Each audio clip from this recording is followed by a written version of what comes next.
There's the eclipse. Are you watching it? Let's go.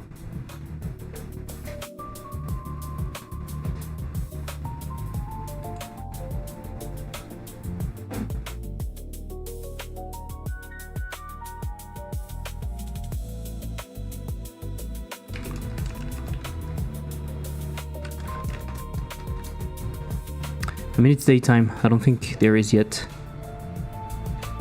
Huh? What do you mean?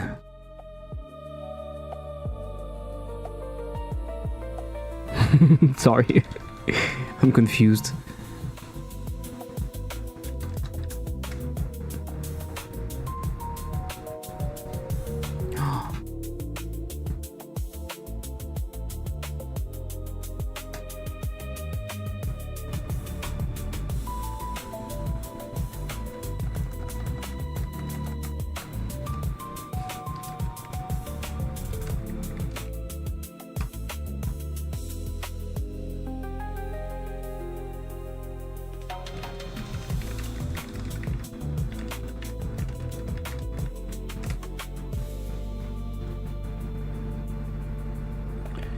The eclipse. The eclipse is from around 7 to 20, like 8:30 p.m. or something, 9 p.m. depending on where you are.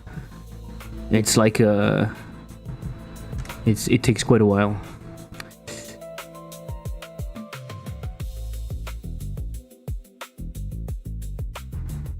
And the actual eclipse is at what? 8:30, the biggest point. We're in the same time zone. Yeah, we are in the same time zone. We are in the same time zone, but our time zones are fake because we are not really aligned. Your time will be different depending on where you are. I'm excited. I don't have the glasses though. What will you do then? You won't be able to watch it. Look at the wish list. 4,900.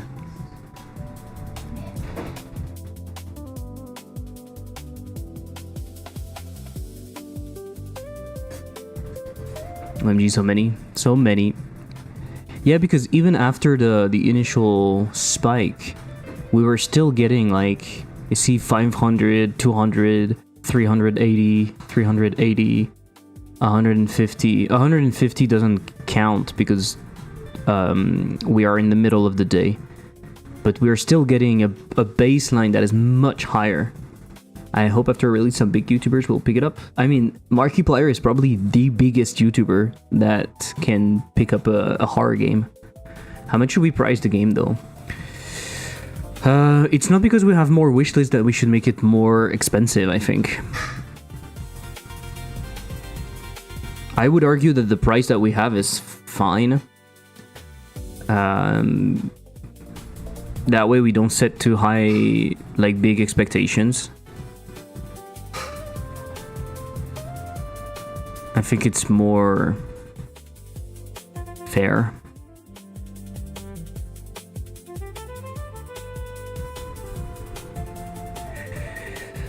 I'm wondering if I should port Lexispell to mobile. Should ask the question on buffer. What do you think? Let's do that. But yeah, this is a pretty interesting spike, right? If we look at 1 month, this is a huge spike. This is kind of nuts. I love the fact that some people are wishlisting on Mac. Like, who are those people? Who are you? If you're wishlisting on Mac, who are you? Okay, let's post over there.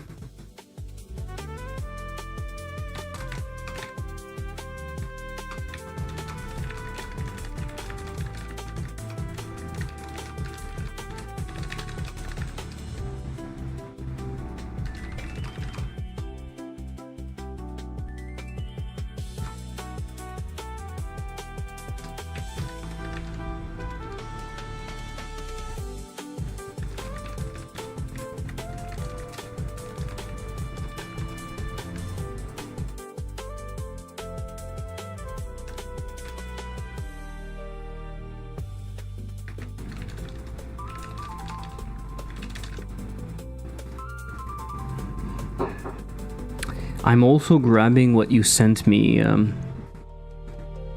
Holland, and I'll post it. The stuff.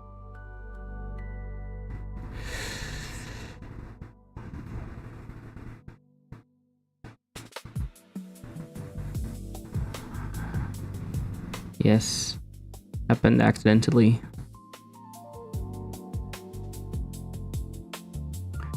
First painting ever.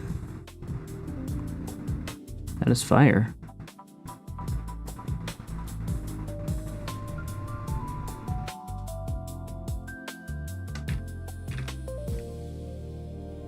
That's fucking cool. Look at that. How cool is that?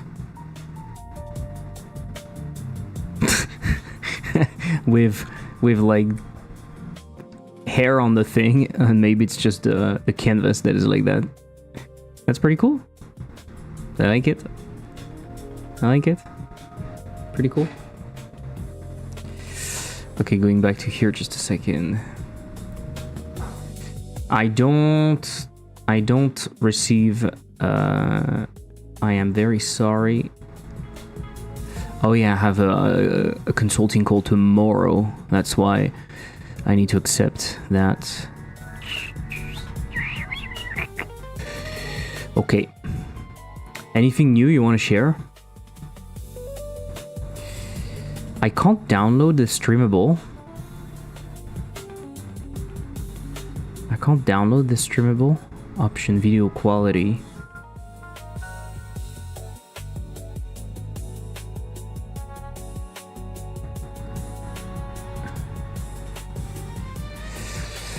I'm sure there's a website out there, streamable, download. What do you think of my minis? Yeah. Where do you share them?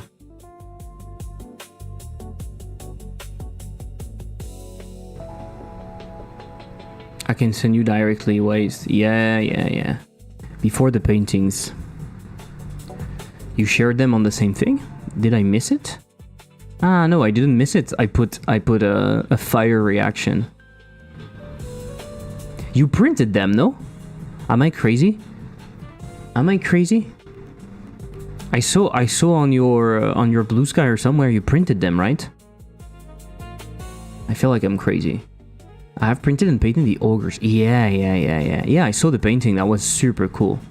I like this this rider guy. I love how this is just human-like hands. I have some more stuff printed, but I still need more stuff. Yeah, that's super cool. I love people doing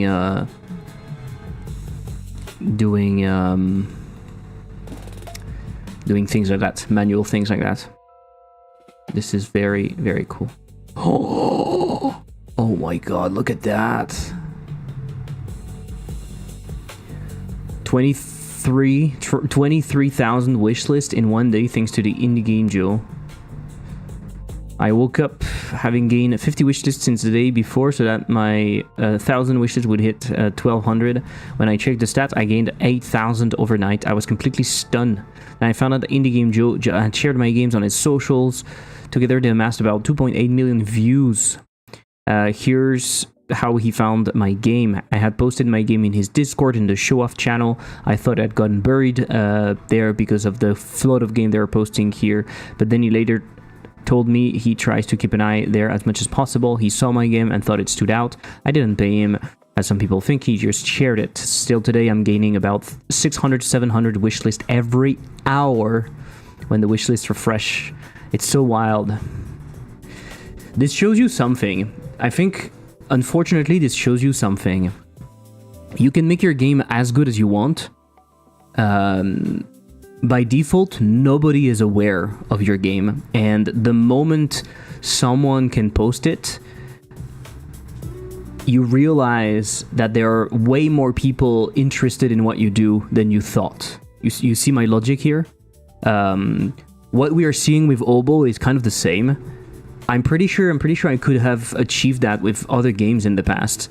It's just that no one is fucking aware, and you need And just having a little bit more reach actually makes all the difference in the world. This is kind of crazy. We should post on Discord.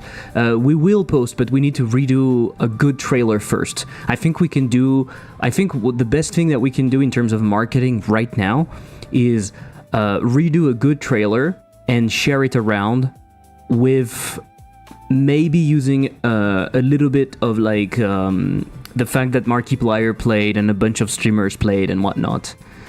But yeah, we will post on the Discord of Indie Game Joe and stuff. I'm pretty sure it will work. Oh, it's 10 million pixels. Oh yeah. I'm not surprised this is receiving a lot of wish lists, because to be honest, the game looks horrible, but the concept is enough. We are seeing more and more. We have a new trend in game dev. I feel like maybe it's not a new trend at all, but I feel like we have been seeing that more recently. We are seeing concepts the same way people would do game dev content on YouTube. They would do the exact same thing. They would have like a title that is interesting. I turned Zelda into an FPS game. I remade blah blah blah, but in this style, like a concept, right? This is a concept. 10 million pixels is not even. It's not a game. It's a concept, and the concept is interesting. And so you're like, oh yeah. Same thing with the library. The library game is a concept game. What if you have thousands of books on the floor and you have to put them back to where they're supposed to be? And you have a bunch of games like that recently, I feel like, where you don't need to explain anything, it's just a concept, right? Be here by later in a few hours. Goodbye, DevNut. Cunningham the Dam. I saw it today and I'm a bit sad. It's basically my idea for a game. It's halfway done and I have to throw it in the trash. You mean 10 million pixels? You had the same idea? Is that what you're saying? Can add their reaction as others do, maybe. In the trailer? Oh no. Oh, we can do 2 different trailers then. I think we should do a very cool trailer, like a trailer that actually sets the mood really well. I have some ideas. I'm gonna try some stuff this week to like not block out, but storyboard the trailer a little bit. You'll tell me what you think. But then we can also do a streamer trailer that we can share on socials and stuff. That could also be interesting. Yeah. Okay.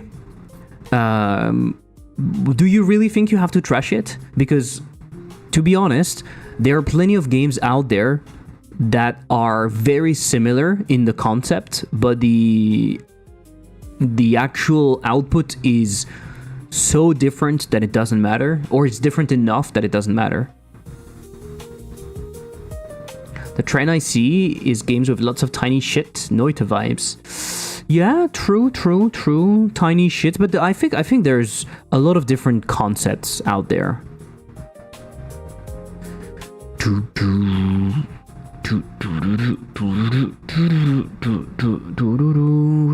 Trash it? I don't think you should trash it. A short incremental game about mining pixels to find the 1 golden pixels. Shoot balls to mine pixels.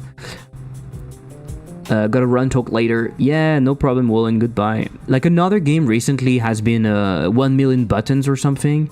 I don't know if it was 1 million, but you know, you had a bunch of buttons and you had to find the one. The problem with those games, we have to be careful about one thing. The problem with those games, the more concept it is, the harder it can fail. Like the 1 million button video game is really cool. The idea is cool, and making videos about it is cool. Playing it, though, I'm not sure it's that fun. There was an ogre, I don't know how to pronounce that thing, completely different gameplay, but still a lot of tiny shit. I think it just feels new to people, yeah? Very similar, so much that you would definitely think it was a clone. Okay. Before trashing it, I would try to see if you can find a way to present it that makes it a little bit different. You see what I mean? So like don't immediately trash it. Make sure that you explore how you can package it differently, so people can actually maybe enjoy it, even though it's similar. Sir, we have an orc problem. Maybe it's that. Yeah, orc problem. Okay. Yeah, we saw it recently. It's the guy that made very popular tweets about making short games. He was telling game devs to make short games. Yeah. To be honest, it's also because it feels like a simulation. It feels like fluid simulation and stuff, and it's always satisfying. There are games out there that do well because of the technical prowess in a way. Noitai is a bit more than that. It's not just the technical stuff that is impressive. It's an entire game, right? Maybe this is closer to an actual technical, like impressively. You look at this and you're like, wow, the amount of stuff moving, that's impressive. I don't really care what it is or how it looks. I'm just gonna try it. I know. I'm in the process doing that, but I don't know if I want to continue. I'll see. Yeah, okay. Good luck, though. I know the feeling. It's not super cool. It being a bit more technical to pull off has limited the saturation. Yeah, totally. And I think it feels like innovation, while in the game space, innovations are usually very not technical, and very often they're like small modifications on the rules. So whenever someone comes up with something that looks so different because of the technical things behind it, I think gamers can recognize that and be excited about it, right? Especially when AAA is not really bringing anything new to the table. It's interesting. Do do do do dee da dee da dee da dee da dee da dee da dee da do da dee da do dee da dee da dee do dee da dee da dee da do do. And speaking of innovation, I am not innovating. I can show you something though. So I've been thinking about my incremental. I've been a little bit. I've not been that productive with it. I was not really sure it was going in the direction I wanted, but yesterday I made a small modification, and I think I found something that is going to be good enough. And otherwise, I have something completely different. Otherwise, I could go towards more of a like castle defense, tower defense type of game. I think the incremental part would do well, and I don't think it exists that much in 3D. Maybe I'm wrong. But my main problem with the incremental was that simply mining a block that was in front of you, I thought was going to be boring, and also I had a very, very fast, I had a problem of verticality or horizontality in that case, where everything was laid out horizontally, and I thought it was not going to be very fun and very easy to work with. It's very slow because it's a project I've never opened, okay, so it's going to take a while for that to open. I'm streaming on Windows today because my Linux machine refused to launch the stream. And so I was trying to find a way. Okay, I had blocks originally at the middle. I had blocks. You were mining them and whatnot. And I was like, that's not good. There needs to be something else. So I tried launching a bomb. Right, you launch bombs that way instead of being direct. There's like a little aiming to do, but still it wasn't really fun. So I was like, theoretically, things would need to be moving, or I could do the opposite, and I could do kind of like what we see in the 1 million or 10 million pixels or whatever. I could have a big world already generated, like a huge cube. You start on that huge cube. That would do well, I think. But I think technically I don't want to do that. You would start on that huge cube, kind of like in Minecraft, and then you go and you simply go and look at it, like you mine it, okay? And the goal is like to reach the center cube, which is, I don't know, something. And then all of the incremental part is getting more stuff to be able to mine further and further. I think that would do well, but I'm not super interested, and I think it would require a lot of cubes, so I'm not sure. So I thought about that, I thought about a bunch of different things, and then I thought maybe what I need to do is I need to find a way to package the cube to make it more interesting. And so what I came up with, I did a very simple test yesterday, it took like 5 minutes. Also, this doesn't exist, so let me just add that.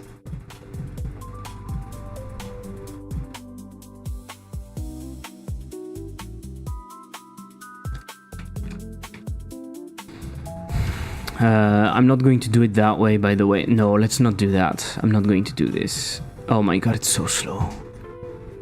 Windows has to be the worst OS in the world. I hate it so much. I hate it so much.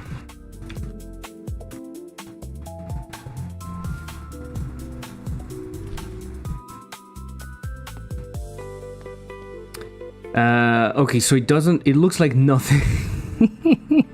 It looks really stupid. But what I thought is, instead of having simple blocks, you will have asteroids falling down, and those asteroids will have parts that you can mine on them, probably something like that. And I think this will work better because I can already see the goofiness in it. I don't know, it's hard for you to see because you don't have the vision, and right now it looks like shit, of course, because it was just a very simple test. But what I imagine is, I'm going to tell you. Initial, congrats on the 5k wishlist. I hope this can be your big breakout game. Thank you so much. It will not be the big breakout game, but it probably is going to be better than the previous games, just by the fact that we have more wishlists. But then we have to split the income in two, so it's not going to be that amazing. And we don't even know how we are going to split the income. Which is a huge problem, but we'll think about it later, and I don't know when.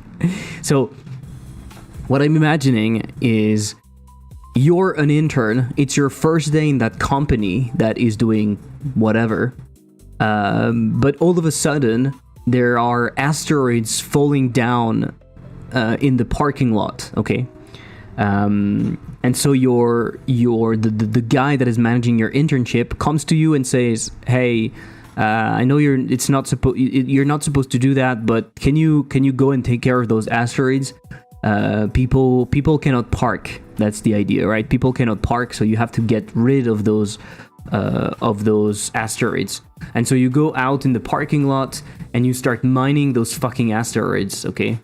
And let's imagine that an asteroid has a bunch of blocks on it, so of course it will be better than this. Let's imagine it has a bunch of blocks, and once all of the blocks are removed, the asteroid explodes and disappears or something, right? So I think it's going to be better because I'm going to be able to play with the size of the asteroids. Maybe I'm even playing with the fact that you can actually jump onto asteroids. Like, maybe I'm playing with that fact initially when you don't have all of the... Like, when you don't have all of the tools and everything to mine what you want, you can actually jump on the asteroids, so you can reach bigger parts or whatever. I need to think about that. Basically, what I want to do, I think, is remove the horizontality.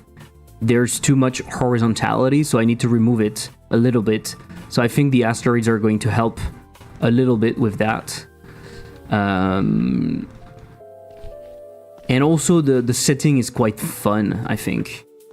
The setting is quite fun. Like, I can imagine like the stupidity of being an intern and having to mine those asteroids. It sounds fun to me, you know. It sounds fun. So yeah. This is one of the idea. In before it turns into only up. This is one of the idea. The second idea is, imagine, can I put myself over there? I don't think I can. I need to have like a flying system. That would be nice. I need to have like a flying system. Okay, let me do something.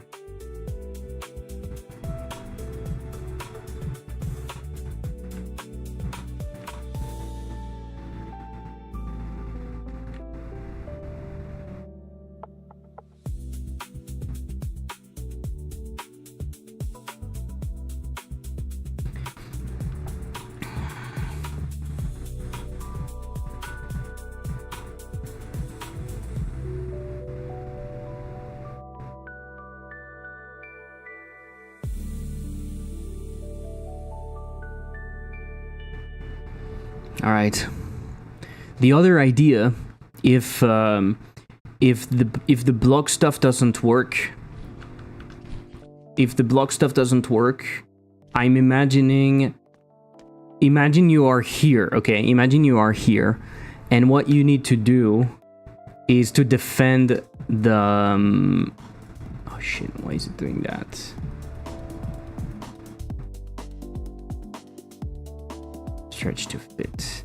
You need to defend like the castle or something. Okay, so you have things coming over, and you need to shoot them with like your bow and arrow, right? I think that could work. I think that could also work quite well. It makes the game interesting. You can move over there if you need to shoot something more easily. You can place turrets down the line.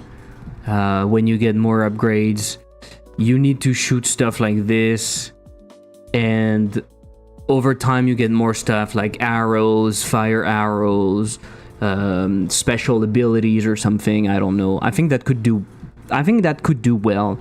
So I have those two ideas, because I think I don't want to count like the pixel exploration, like the block exploration game. I don't want to do that. But if you're looking for a 3D incremental game, I'm pretty sure that a Minecraft-like but in incremental would do very well. Imagine a huge block full of small blocks, and what you have to do is you have to go down by mining the blocks to find the central block or something. I think that would do very well. Hey Gatuno, I'm doing good. New game? It's still the incremental. I'm trying to find what I want to do. I don't have the context. Internship with what kind of company? I think the company doesn't matter that much, to be honest. The company doesn't matter that much. Either it's a very boring company, like a company that is doing like office supplies or whatever, or maybe it's a bad company, like something doing military supplies or whatever. And so initially you start mining the blocks manually like this. You start mining them like this, and then the guy is like, well, you're not removing those asteroids fast enough. Maybe you can use this, and he's giving you like a gun or something. I'm not sure yet. Okay, this was just a very rough test to see. I just created those asteroids in like 2 seconds to see if it was going to be better or not. And I think it can be better. I think it can be better. It can be better than just having small blocks. And the way I imagine it is, of course, you have those tiny asteroids, and on them you have ores that you can mine, and that's how you make money. I think that could work. Let me know what you think.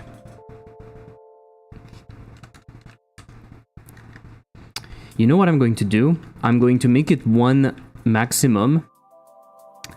And we are going to have a 40% chance of making it smaller.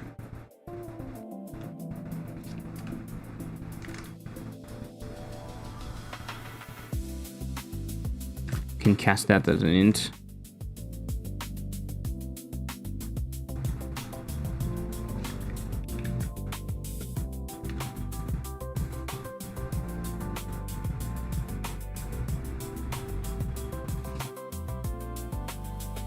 I'm not supposed to work on that, okay? So please make sure that I'm not working on this.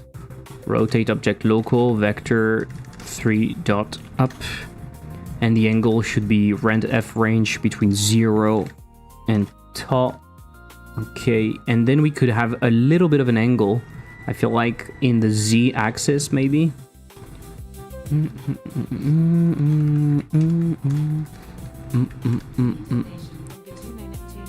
Gatuno, thank you so much. Appreciate it. Appreciate it. Thank you so much for the donation. And I'm not logged in again. Never fucking logged in. Hello Seto, how are you doing? How are you freaking doing? What up? What up? What?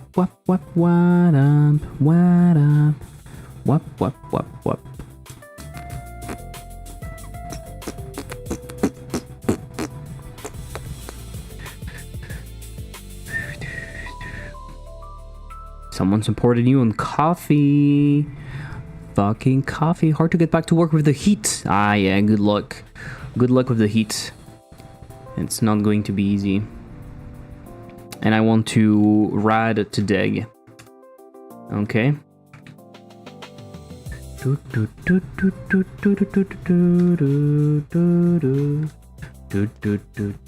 So, the other problem I have... What? Do you think this is not local?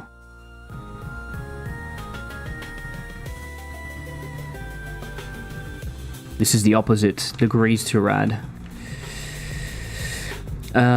Starting back again for a week or so, got 2 hazards and boost dawn. Planning on release dates, it will be hard to make it work before Steam Next Fest. Okay. Yeah. Are people still falling for coffee scam? Always looking to buy something new that we never see. What? Ah, that makes them a little bit too much inside though. Right? Something I didn't think about. But that's kind of fun. I think people will like the fact that they can jump on stuff a little bit. You see what I mean?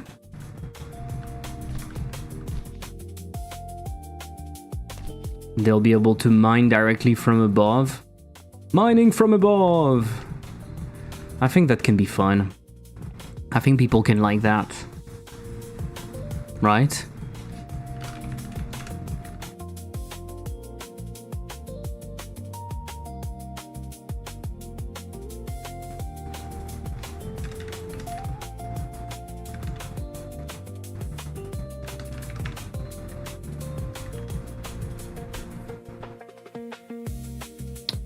But, so, the other reason why I'm not going with,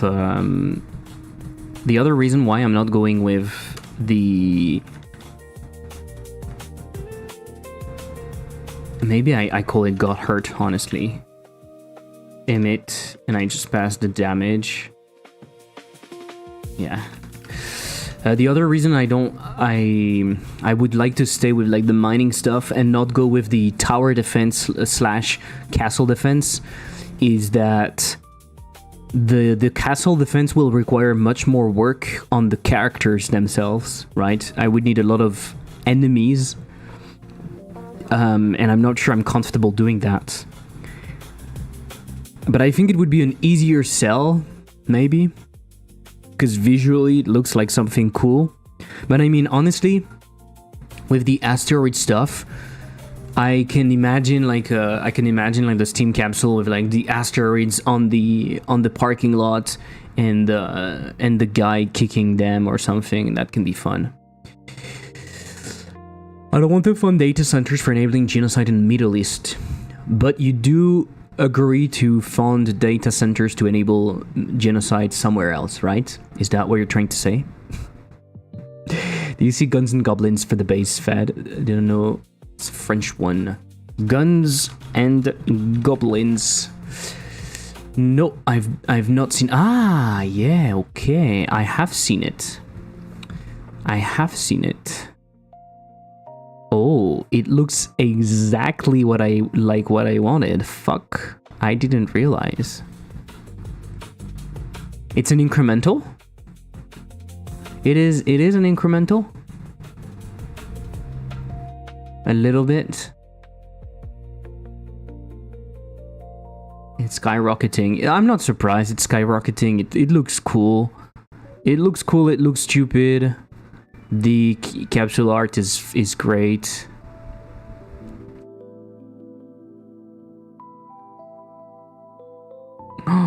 There's a lot of enemies, people like that.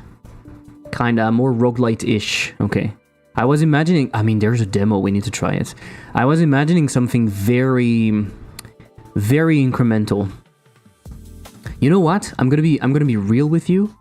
I'm imagining the incremental that I showed you the other day on itch. Let me show you. If we type incremental, we saw it pretty fast the other day because I'm not going to remember what it is. Maybe we typed that with the tag. No. Yeah, maybe we found the tag because incremental like that is shit.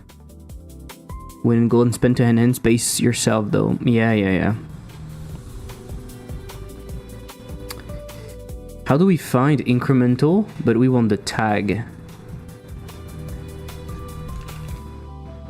Incremental. Okay, that's better. We don't see a lot of cozy incrementals also. I think there's a niche. There's a niche that is not being explored right now. Cozy incrementals, in my opinion, have a lot of potential, and yet nobody's going there. What do you think?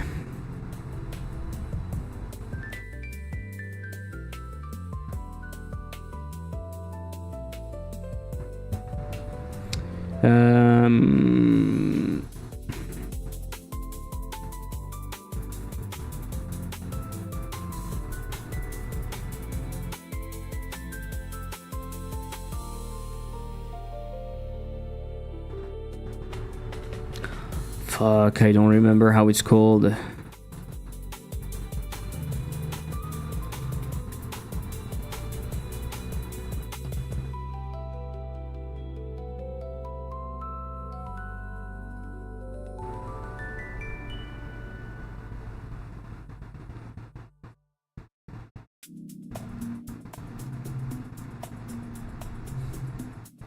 How is it called?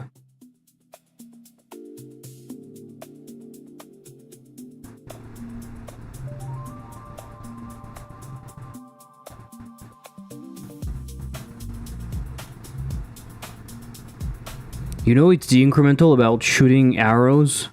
We talked about it a while ago, Seto. I played it the other day. On stream, I replayed it.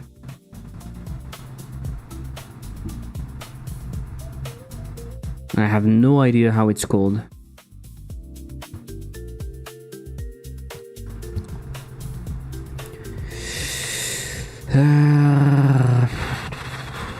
With the delay, yeah, exactly. Like you have to find the right angle.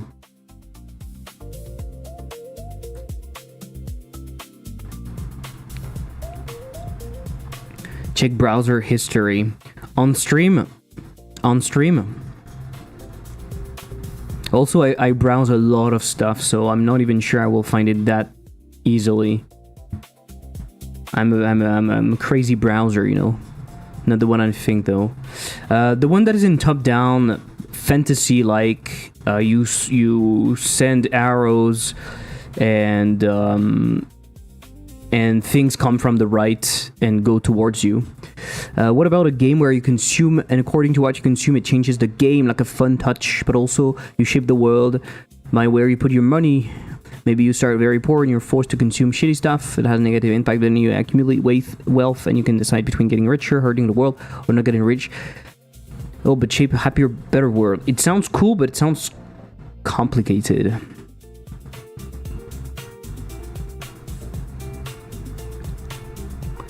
To be honest. There are so many cool incrementals to create.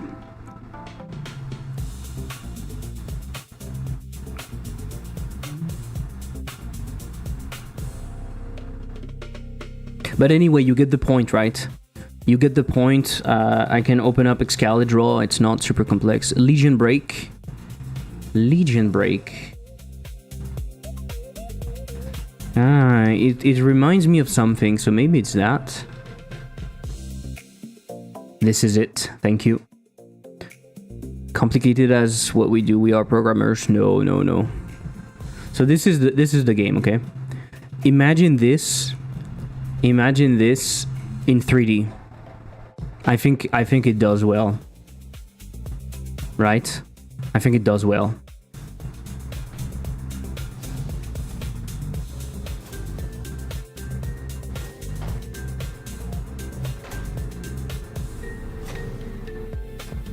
You are like at the top of your tower, at the top of your defense. You start by simply shooting like one arrow or one something FPS. And then you can move on the line, so you can go and put a tower, upgrade a tower. Basically it's like a tower defense, but with the incremental aspect and in FPS view. So it's a mix. It's a mix between this and this, basically. It's a mix between Guns and Goblins and Legion Breaker.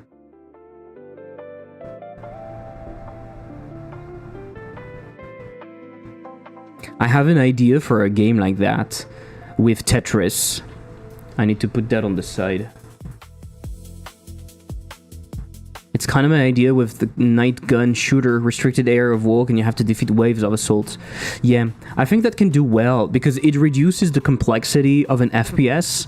So you're not going straight into the roguelite territory by reducing the amount of stuff that can happen and the difficulty, because by going incremental you can just start over. I think that would do well.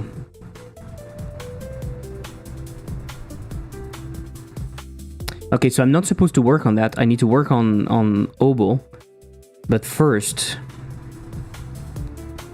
let me do something, okay? I just want to do that for some reason.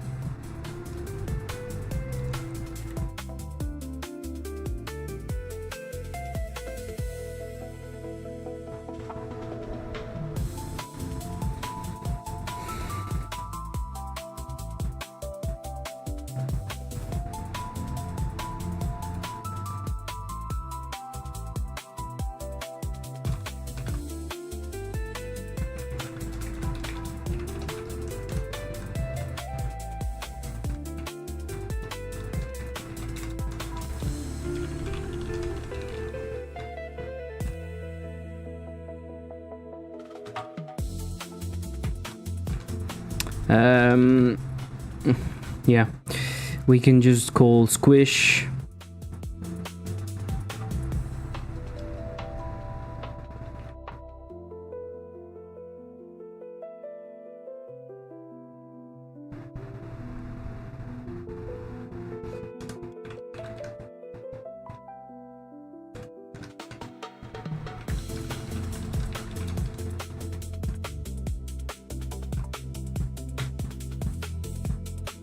I was thinking of a zombie ambience where you are thrown outside of camp to defend each run, facing your old as your first encounter.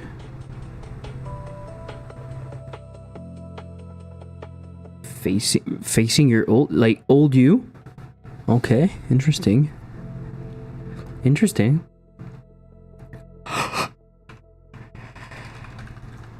Interesting.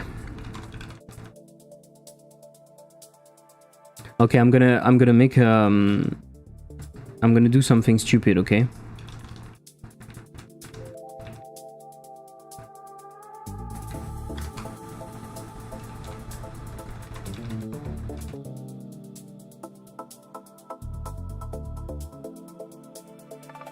But I'm just too lazy.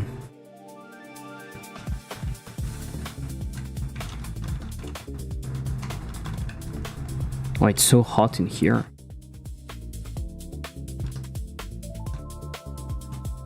Like you died last night and the first zombie you see is the one through. Yeah, it's pretty cool. Yeah, so I'm avoiding the defense stuff to avoid having to deal with enemies, because I feel like it's a lot of stuff that needs to be created. Like if I had more time, I definitely would want to explore that tower defense game, I think, because you can really have a lot of fun with the enemies, the design, how you kill them and stuff, but it's a lot of things to consider. And I don't have the time, so I need to have something small. A game about a tiny barber living inside a client's head, and his job is to chop giant hair. That is fun. That is fun. I will never find it again, but on Twitter, I think there's an incremental game that sounds similar to you, but instead of being that client head and whatnot, it's just like a tiny planet. But this is so fun. This is a very good example of how one single idea can be explored in different ways, right? And the simple idea of like trimming down stuff, you can put it where it's obvious. In a garden, you are in a garden and you trim stuff. You can do something a little bit cooler, you put it on a tiny planet, it's cute and whatnot. And you can do something super weird, like you're on a giant head. That's super fun, honestly. Do that, please, Superman. I want to play that game. I do want to play that game.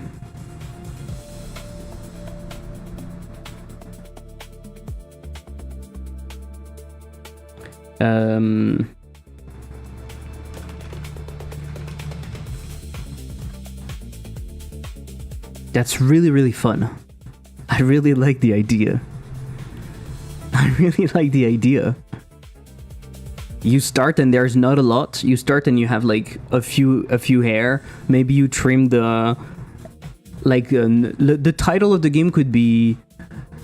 No hair must be left or something like that. You know what I mean? Like, erase all the trim everything or something, and then you go on like, oh yeah, that's so fun. That's really, really fun. I like it. Please make the game. Are you making it? Have you bought a Steam page already? Please tell me you did. Okay, let's try to destroy. Oh, that's pretty cool. Look at that. Squank.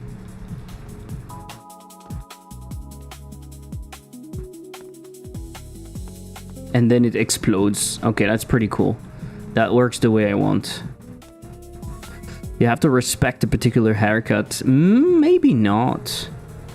This is more... The problem, if you have to respect a haircut, it's more of a traditional, like, arcade game. But I would go the incremental route where you just have to remove all the hair and you can't do it initially. Beer and air grows fast. Yeah, maybe there's that also, yeah.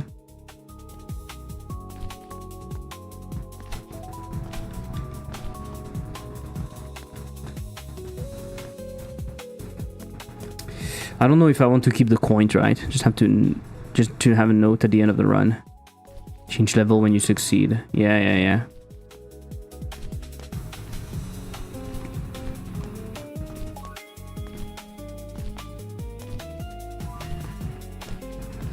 Okay, I think that can work, and maybe you can even get a jetpack at some point in the game. You can always like get a jetpack so you can reach out higher places. if I want to continue with asteroids and have bigger and bigger asteroids. Yeah, it would be fun. Oh, it will be $3.99. Will you play this game? By the way.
Sorry, I was reading something. It looks cool, but I don't see what the game is, though. The game is that it's like a platformer inside of a bowl. What if you were playing Monkey Ball, but inside of the bowl? And it's multiplayer. Up to 12 players. I like stupid ideas like that.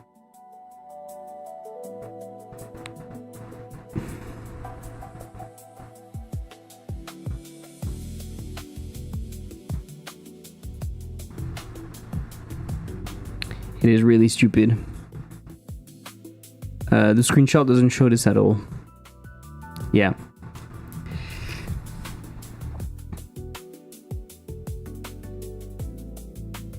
There's an atmospheric horror-ish game. It is atmospheric, but it is not horror-ish. I mean, one could argue that it is. Let's play Guns and Goblins then. I'm sorry guys, but this is what we're doing. Made with Unity. Ugh. Ick. It seems arcadey AF. Yeah, maybe.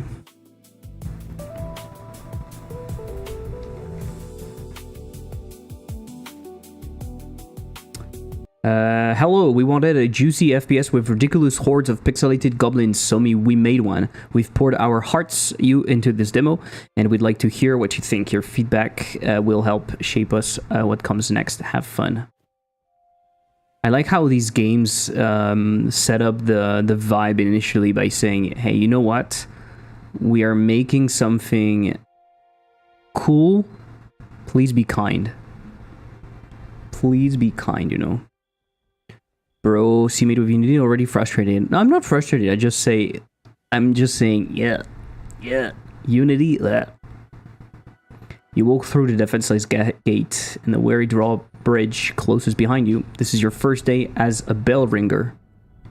Excited to be a bell ringer. You must hold the fort. What is the name of the game? Guns and Goblins. It should have been called Hold the Fort, in my opinion. Hold the Fort would have been a better name than Guns and Goblins, but hey, you know what? I'm not the one deciding.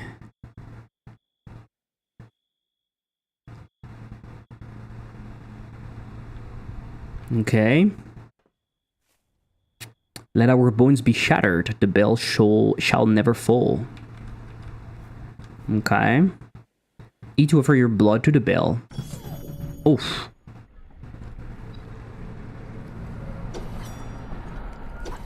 Okay. Stylish animation. I really like this style. Hold the fort is taken. Really? I really like this style of mixing pixelated stuff with like some sort of retro aesthetic, but with juicy animation that feels very modern. I like that. Repair bonfire. Level up. I can level up already? No, I have nothing to level up. Get new weapon. Uh-huh. The pixelation is done dynamically on the 3D models, so it looks weird. I guess it's done on purpose. You know what? I'm gonna say something. Because of how realistic the weapon and thing and the sword feels like, the world should have been pixelated, and you should have been high res. I think it would have been a better mix, in my opinion. You see what I mean? Like, you have high-res hands and stuff, and everything else is pixelated. Because you're also mixing the pixelation. Like, this thing is pixelated way differently than this is pixelated. So why not go a step further and make my hands or my gun actually high-res? Because right now they're pixelated dynamically in-engine, and it doesn't look that good, to be honest. On the gun, it doesn't look that bad, but I'm not a huge fan of the hand. But the animation stuff, it is satisfying.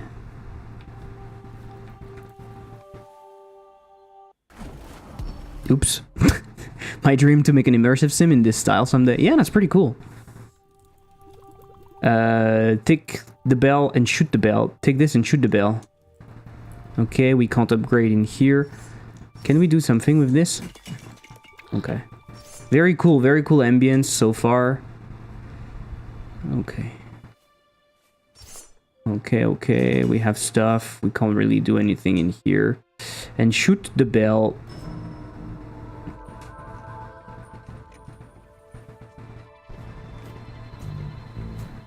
Misha, do you learn your nosegay threshold? I hear a lot of noise. Yes, an audio neurotic person here. Sorry. It's my fan probably, and I'm on Windows at the moment. I'm not on the same because my Linux installation wouldn't let me stream today. Is it better? I moved the fan a little bit away from me. Oh shit.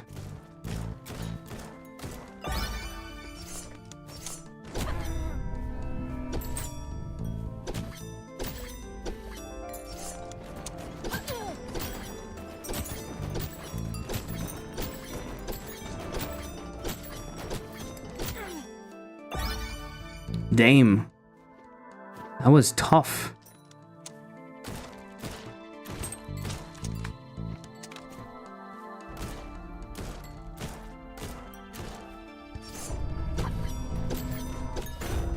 No, they destroyed the bell. The bell has fallen. Is that normal? Awesome, thank you. Level up. Increase damage. Okay. Do I have money? Equip a firearm to upgrade. Ah, this is juicy. I like it. I like this stupid style. Repair forge. I don't know what I did. I upgraded it for no reason. I'm repairing this. Okay, it's locked in the demo. Okay. Do I have more money? I have 3 left. I can't do anything. Okay, there's a guy right there.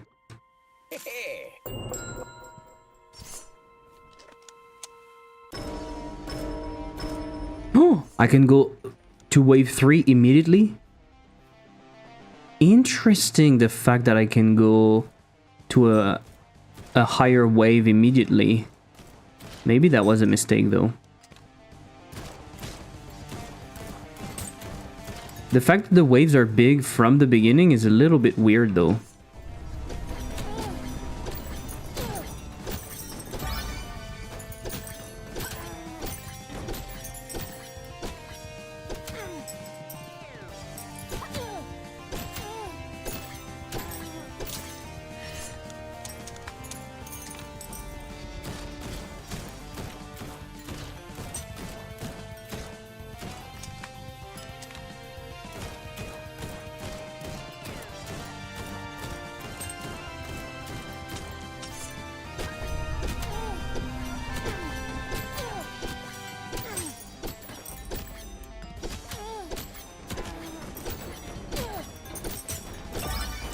You see how it's weird how everything is so difficult?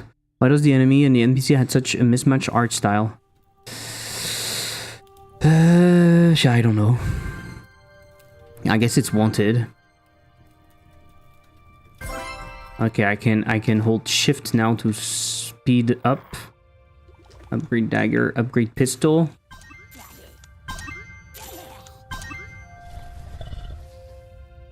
Okay. I guess I'll go again, but maybe I will just start at wave 1 so I can farm more money. Is that what I should do?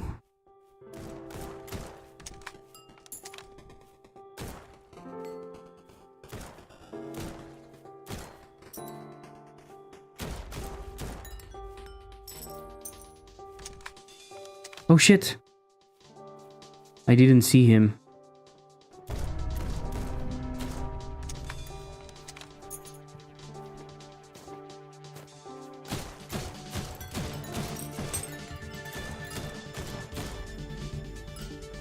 Ah, I don't have ammos anymore.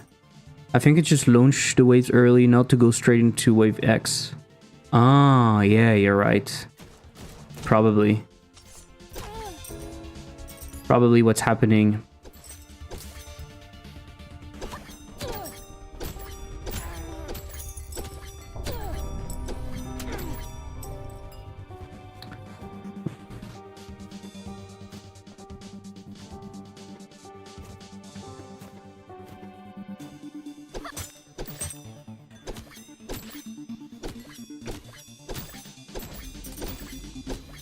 So, you know what?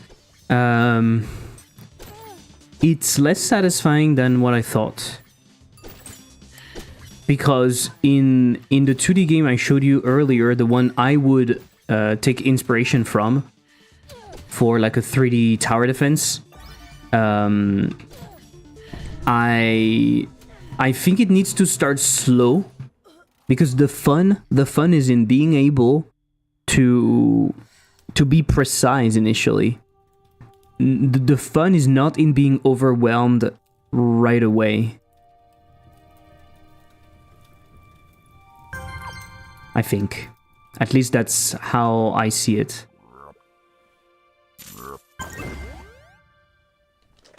New worker.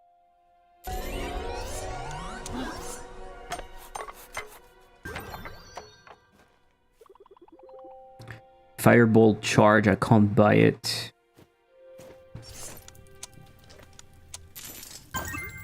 Okay. Build, I need 5. And in here I can't do anything. Okay, let's go. I think it just launched away early. Is there a target helper or something? I don't see the crosshair. There's no crosshair.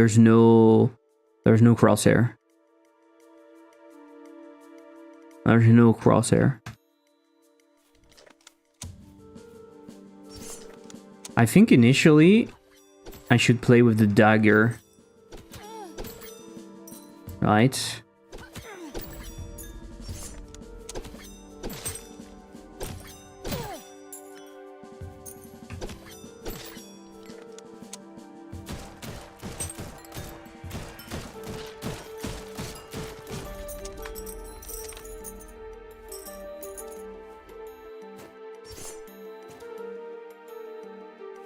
You see what I mean? The skill is not present because you have so many enemies. You know you can't do anything about it. You know you have to die. I don't know, there's something weird about the feeling it gives me. And because I can move so much, I don't feel inclined to... I think I don't feel inclined to go to stay far away from them. I feel like I should just go up and melee them all the time. I don't know if that makes sense.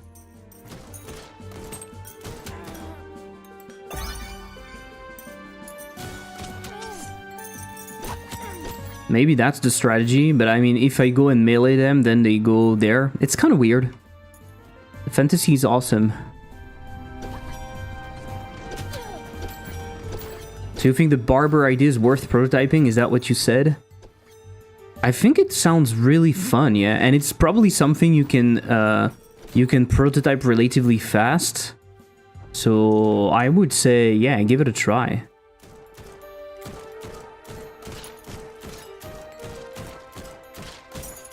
It is clever though to use that technique of 2D, so you don't have to animate everything. Maybe that's one way to deal with the problem of making the incremental I was talking about. You use that 2D. I will. Let's go. You might feel different if there was a bigger arena or something like that. Yeah, maybe. Okay, let's do magnetism for now.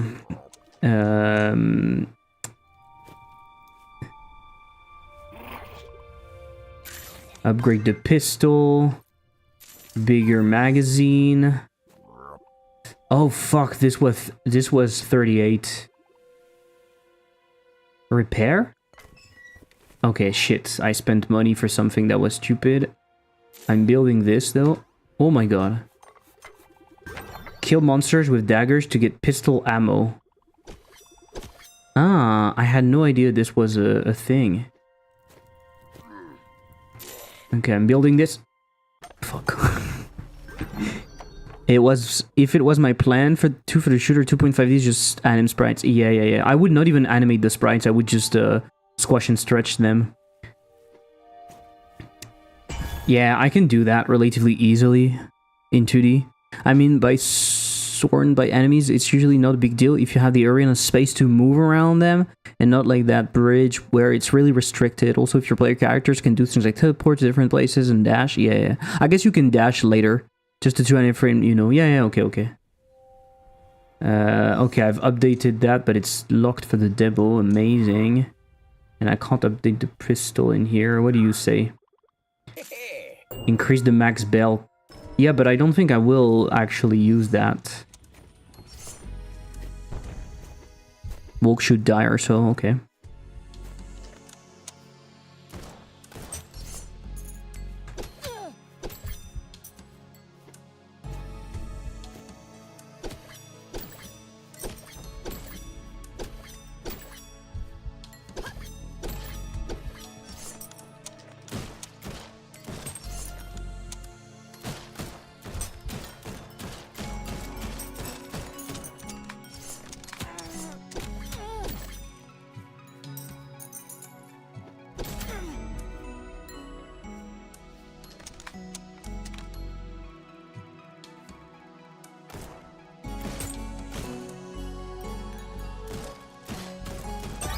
The problem is, if I shoot them from far away, then I can't get the coins. So the incentive to shoot them from far away is not that big. That's kind of an issue, I think. I guess it forces you to increase magnetism.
Enemy times is also like they need a different speed, so they don't all reach you at the same time.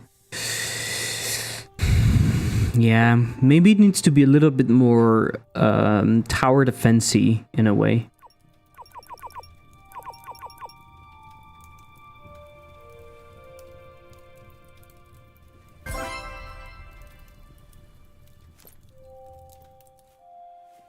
Okay, I will get this firebolt charge, and I can press F to send the firebolt charge. This is really satisfying. This is really satisfying.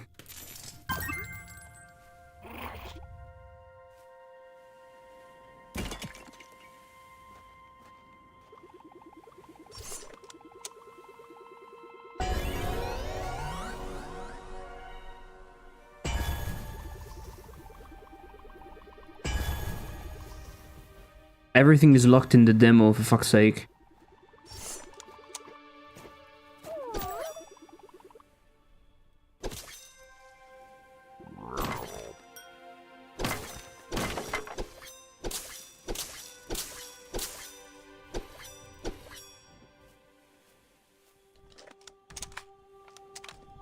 What is the game feels like an area game, not a tower defense? To me, it's just Vampire Survivors, but in 3D.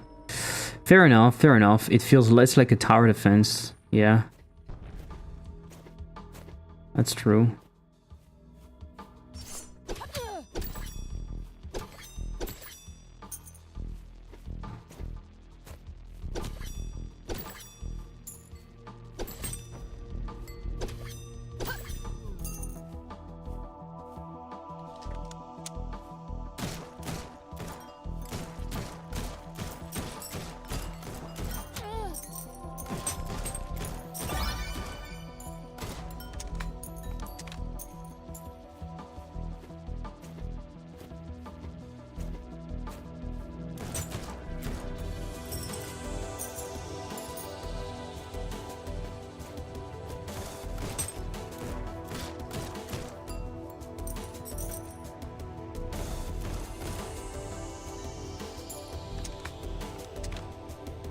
Shooting without the crosshair is not easy.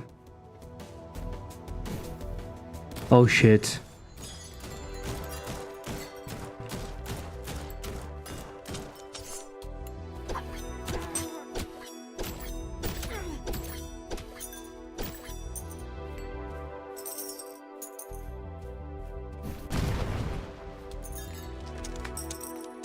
Okay, that was pretty cool.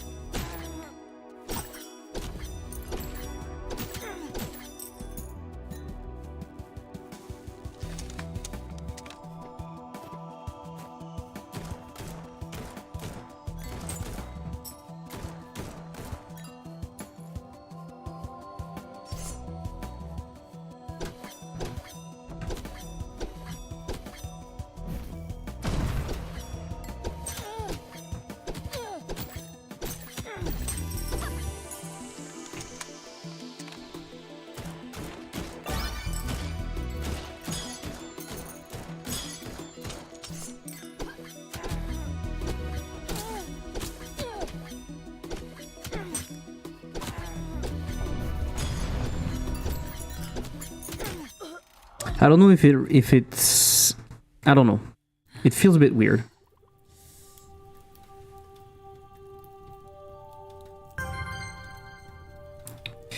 It feels a bit weird. I'm still tempted to play again, you know what I mean? It's like you kind of want to restart.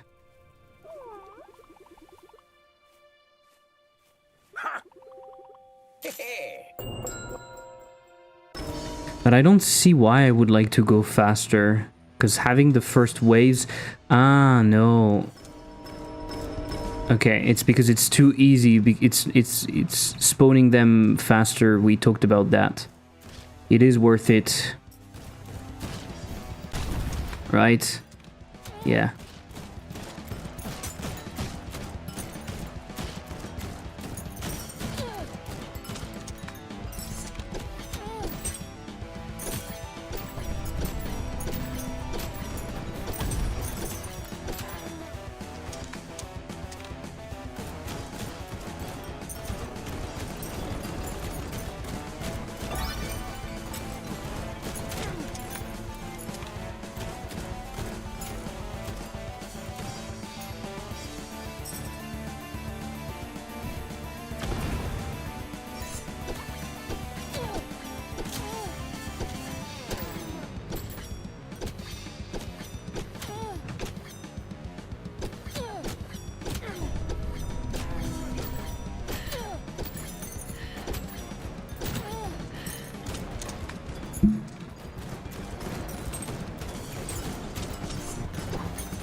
Okay.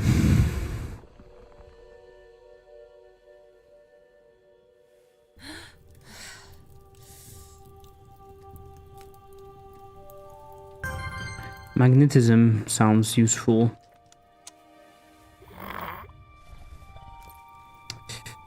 Okay, I can't upgrade anything. Can I upgrade my fireball maybe? No.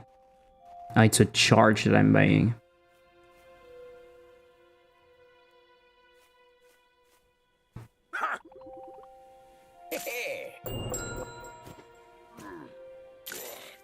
Ah, I can buy reinforcement, okay. Okay, I'm gonna move up to wave 3. Can I pass? Okay. One thing I see you missed, you can buy upgrade the knife by holding in front of the demon. Oh, I completely missed it. You're right.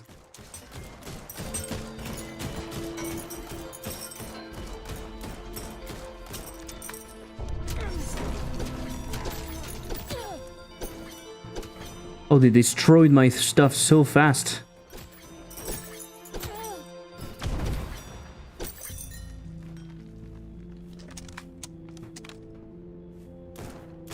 Oh, I can aim now. I forgot that I bought the aim. That's much better.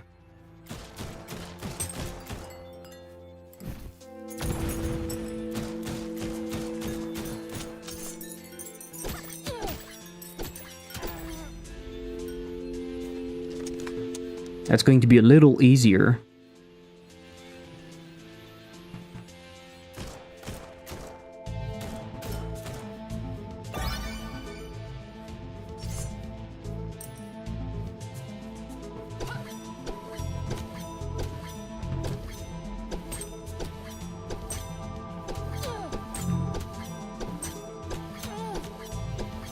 Holy shit. That was a bad idea.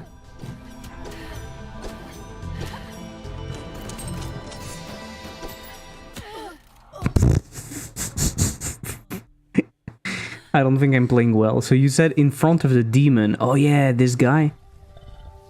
Ascend weapon. I can't. It's locked for the demo. Unfortunately. Upgrade dagger. Ah. I completely missed it. Thank you. That's much better, indeed. Health slowly regenerates. I'm not sure it's going to be that useful, to be honest. Okay, let's do 2, because the other time I got destroyed.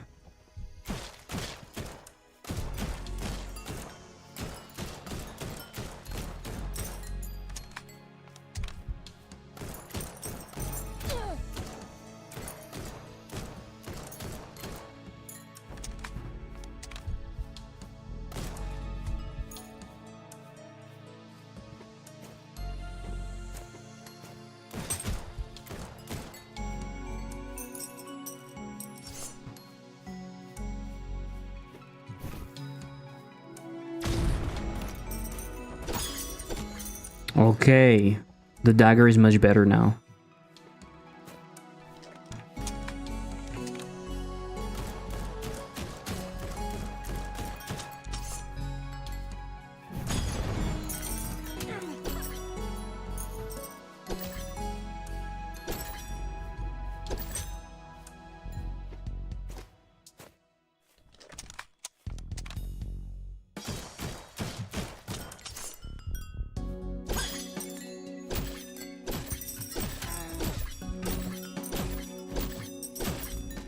Oh yeah, much better.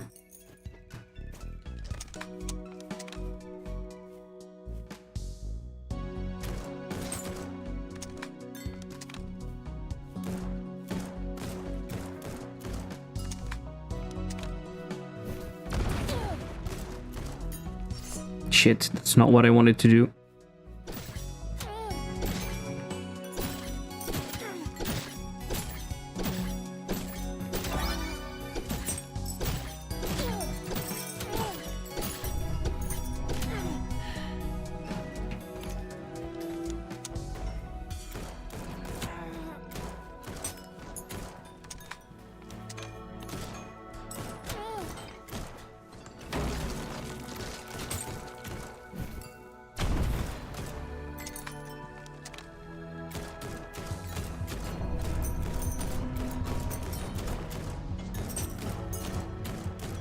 Okay. Okay. I'm getting a little bit further now.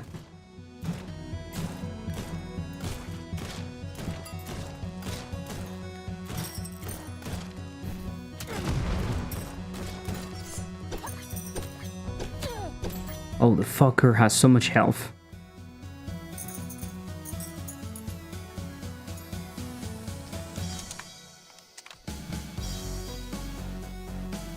Come on, I'm ready.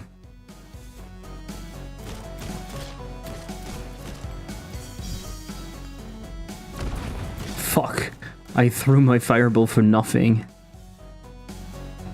Why is it louder than the gun? I have no idea. Oh fuck, they go so fast. No.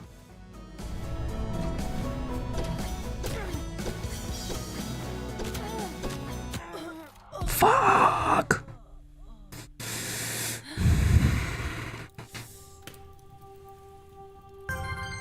I need max health.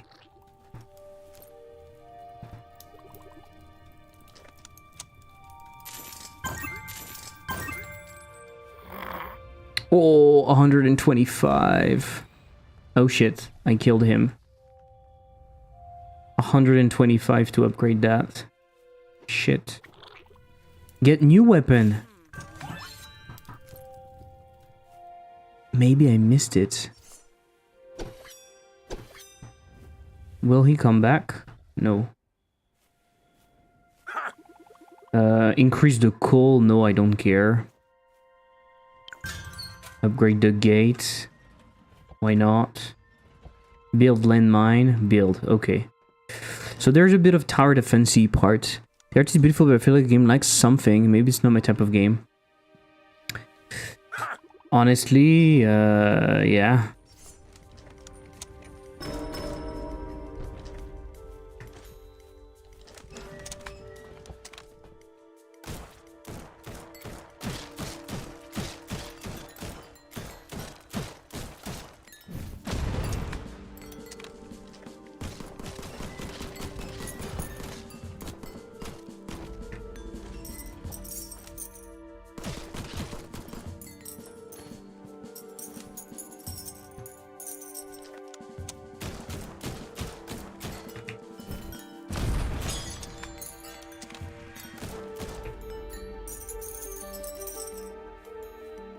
Maybe if you needed more strategies, it could help.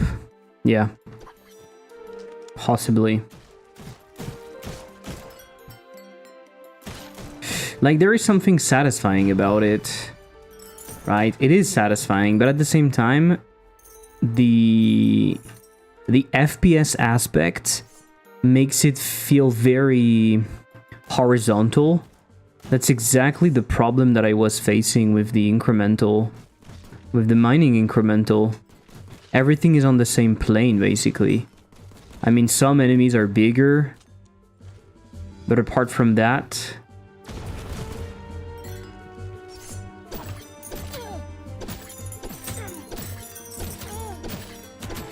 You see what I mean?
No work today, just playing games like a real streamer. Exactly.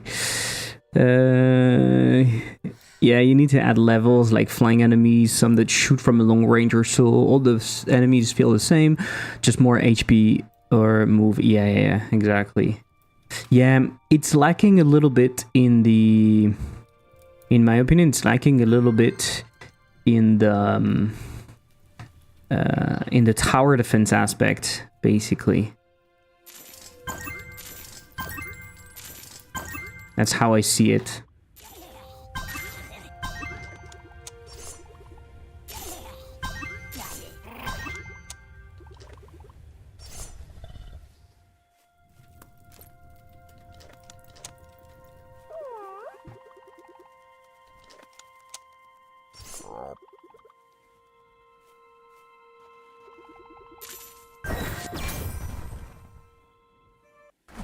Shit, I fell.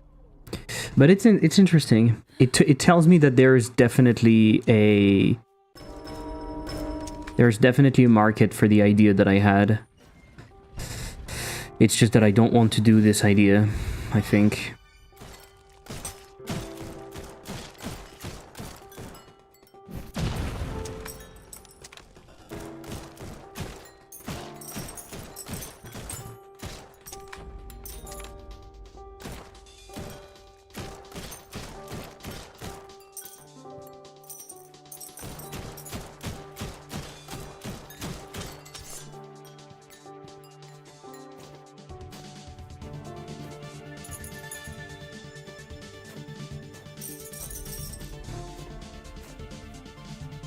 After NBA, try to make a prototype.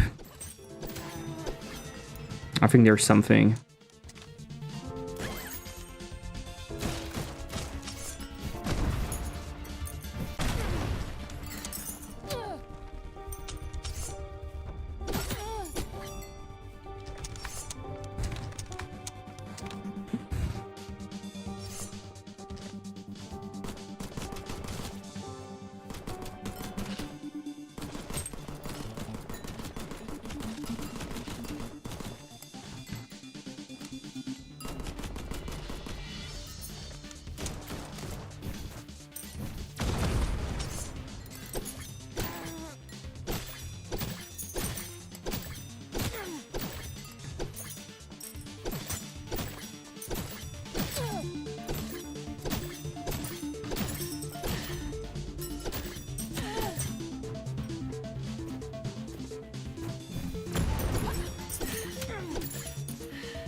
Ooh, no missed shot. That was good.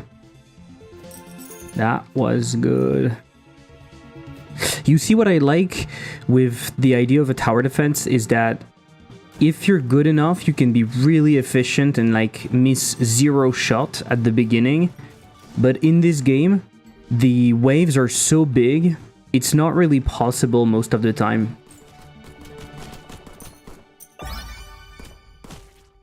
And that can feel a little unsatisfying.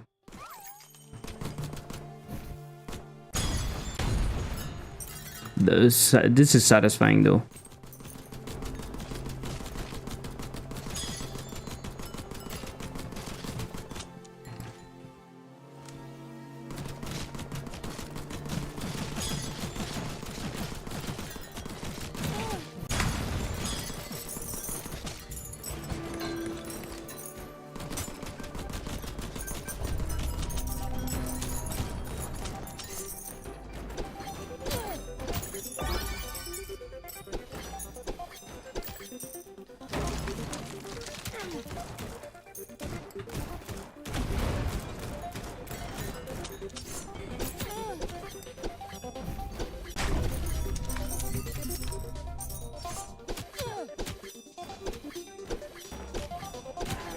What the fuck is this shit?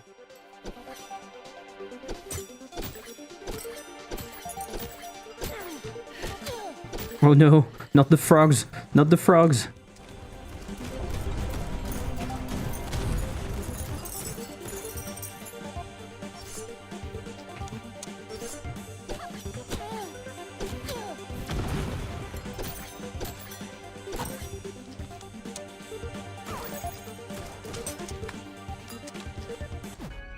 Final wave.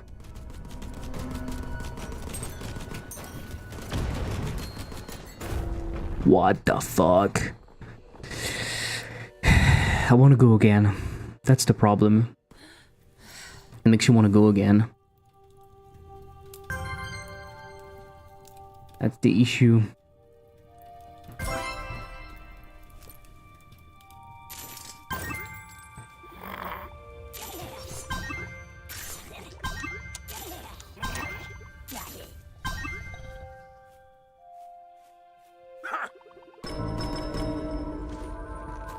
I guess it's a good thing then. Yeah. There are unsatisfying parts, but because you can see that you're progressing, it makes you want to go again. There are moments that are very satisfying.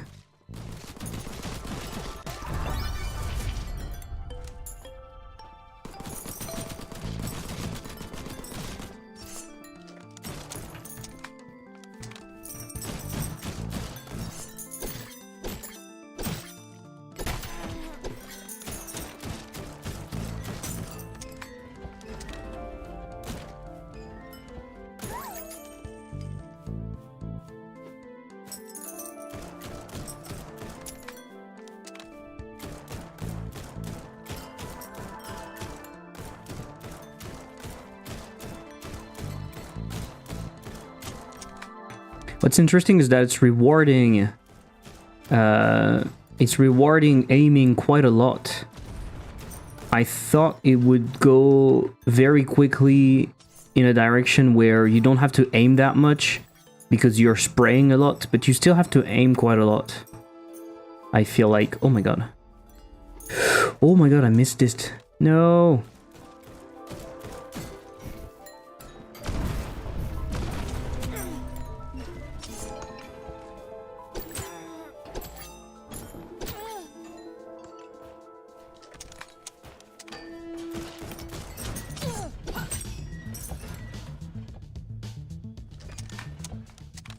I don't like how the mismatch art, at least the player should be similar to the... Yeah.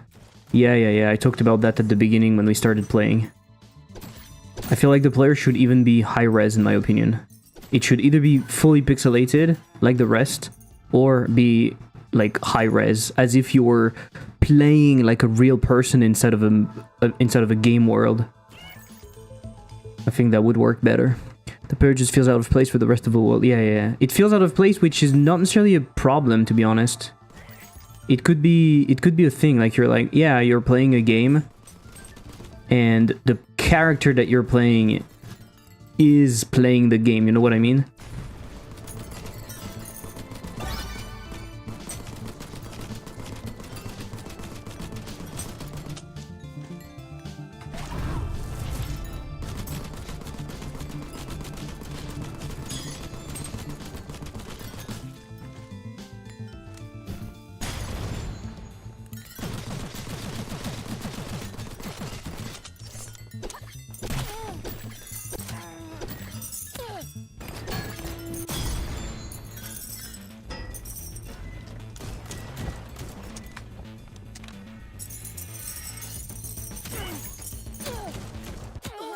Shit. Isn't it bad? Art just makes me think, why is it this way? Yeah.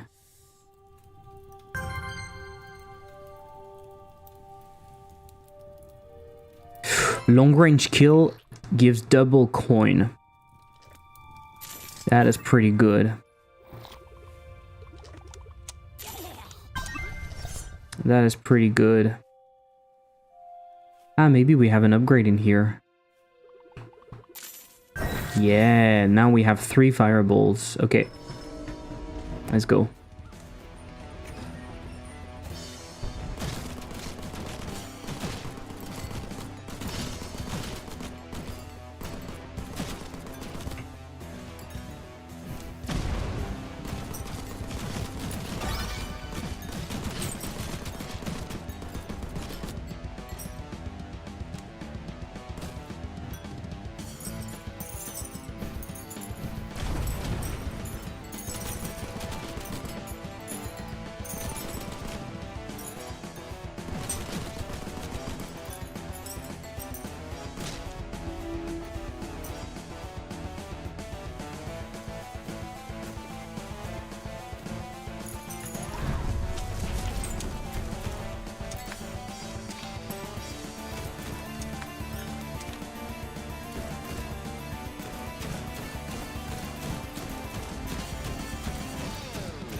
Okay, this is satisfying. I have to admit, this is quite satisfying. It's just that the waves are still the same. So initially the waves are way too strong for what you have. But then the moment you have more stuff, the waves are actually pretty cool.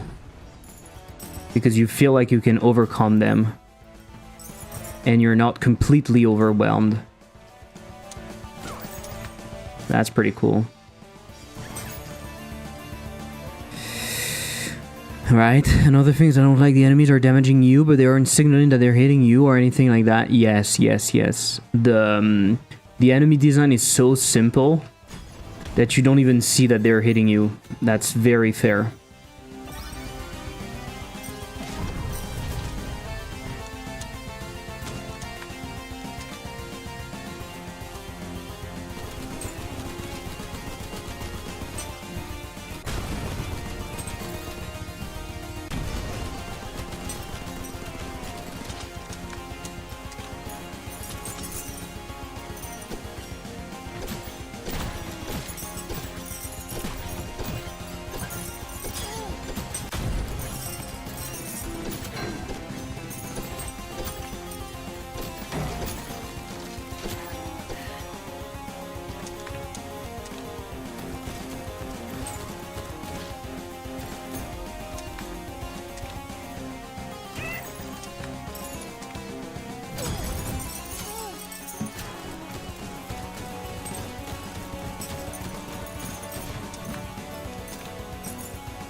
Shit.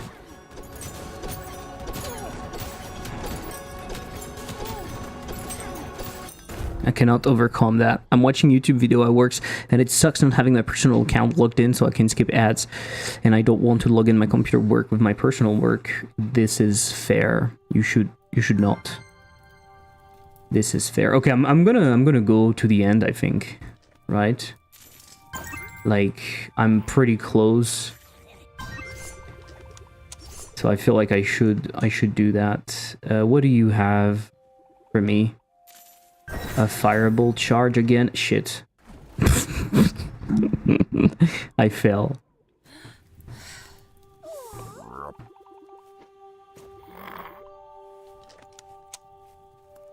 Was there something interesting here? No. Locked with the demo.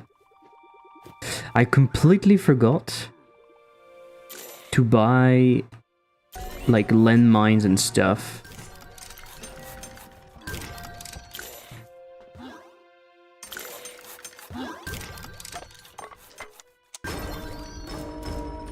Okay, let's go 3 goals and let's play like that.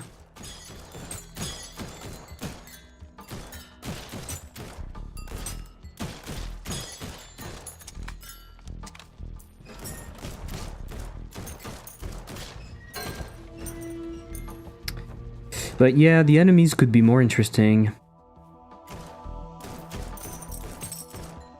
Instead of just being a lot of enemies, it could be different kinds of enemies. It could also be enemies that are more complex, like you need to...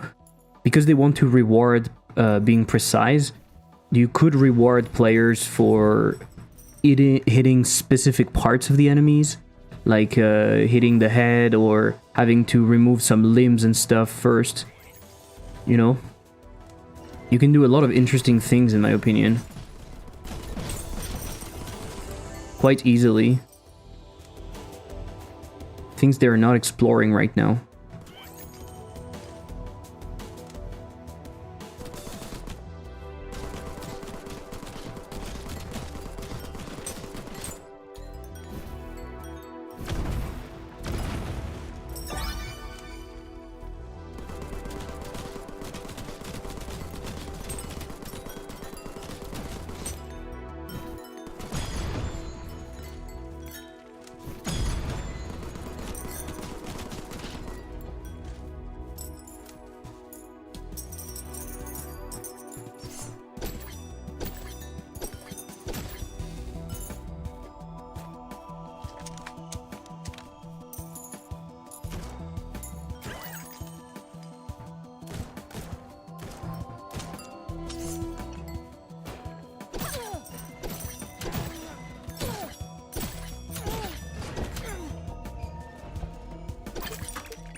Oh shit, my landmine.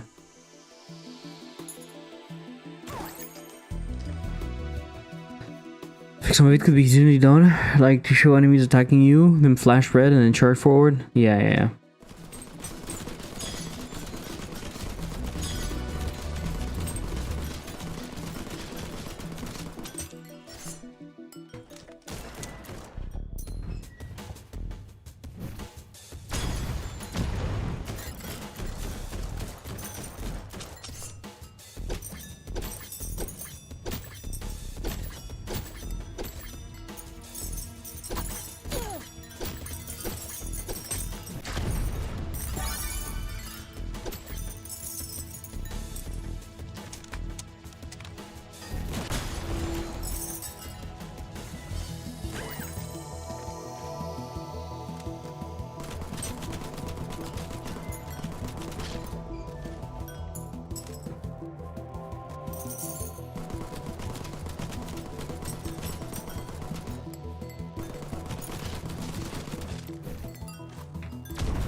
Oh my god, I'm doing so little damage.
Yeah, I should actually go pay attention to the video.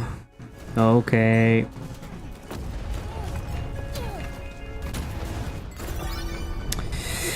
So, you know what? I feel like what would be interesting here is having the ability to buy turrets and stuff a bit more. So you feel like the game becomes easy because you have all of those turrets and things helping you. And then the final wave is the boss. And it's basically 2 waves at once. So you have like that boss that your turrets cannot focus. So you have to play, like you have to let the turret handle the small things on the floor, and you have to focus on that enemy far from you, like that big enemy. I feel like that would be very interesting. Cause yeah.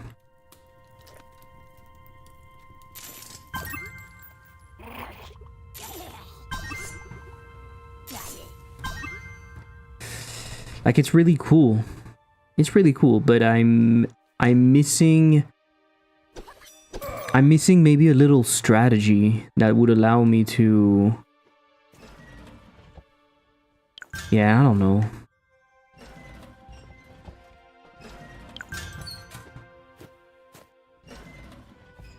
Yeah, a little bit of strategy.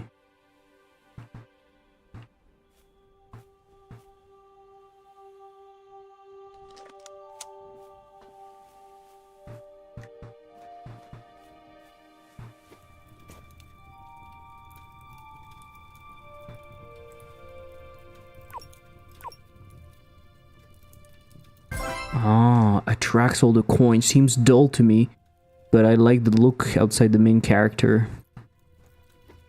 Yeah. I think it plays very well with the fantasy, like literally. Like the fantasy is quite strong. You want to defeat your castle. You're getting this nostalgic vibe, but at the same time it feels, I don't know. It reminds me of a Vampire Survivor, but not this one, like the dungeon crawler, you know, that released recently. I think people like this kind of vibe.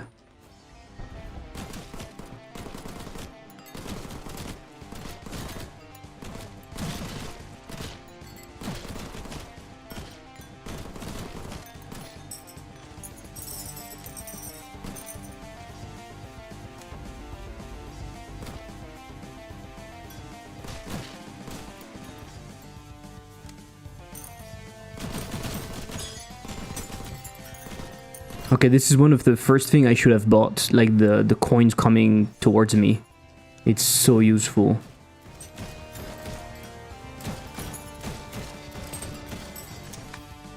That way you can just shoot them from afar and wait, and coins eventually reach you.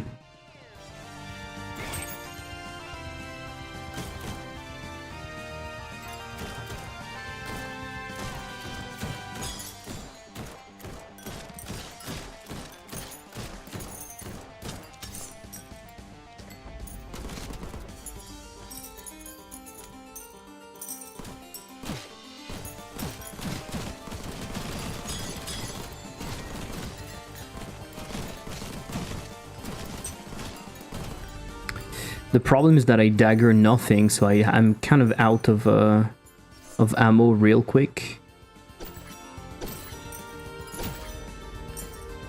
So you see, this is another example of why it doesn't work that well. Like I like the ideas that are here, but I feel like they're underdeveloped. In Doom, for example, in Doom, especially Doom 2016, there's this idea of you have to melee certain enemies to get ammo, right? But if it feels like a punishment to do it, I'm less inclined to actually spend the time to melee. And in this case, it feels like a punishment for me to spend the time to melee enemies, right? So what I would like is you have certain enemies where you have to melee them, for example. Or it gives a special finisher that makes them explode, and so now you have a reason to do something like that. Or I guess it's just like ammo management, and that's what they want. They want you to feel out of ammo very often, and in this case it works. Oh fuck! I fell. Am I dead if I fell? Oh. Oh fuck, it restarts.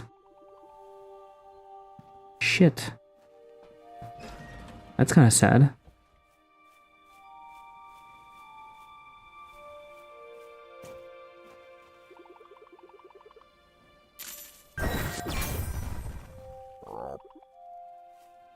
Shit.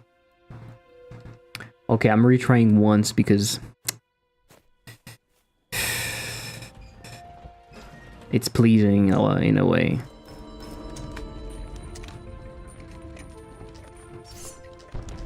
I'm wondering if it makes a difference that we are shooting firearms. Would it be less satisfying if we were shooting like arrows and stuff like that? I mean, maybe not.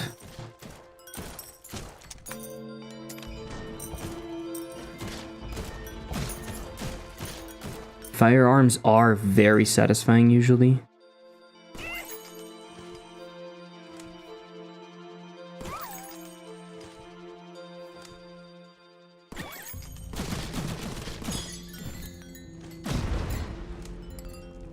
Maybe the early waves, what I should do is I should only knife them.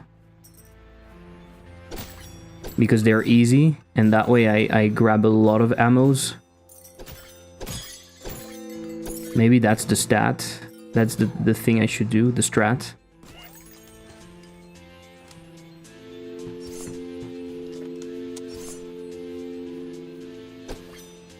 Slow to faster crossbow could be cool. Yeah. That's exactly what I thought.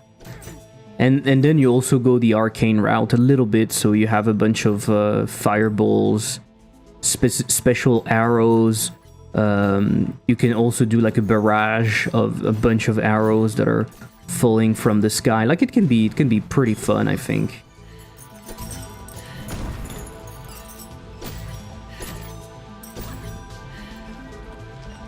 Can be pretty fun.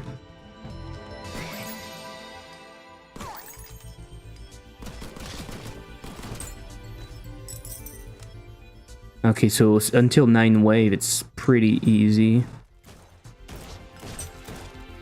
No major difficulties. Perfect. That was cool.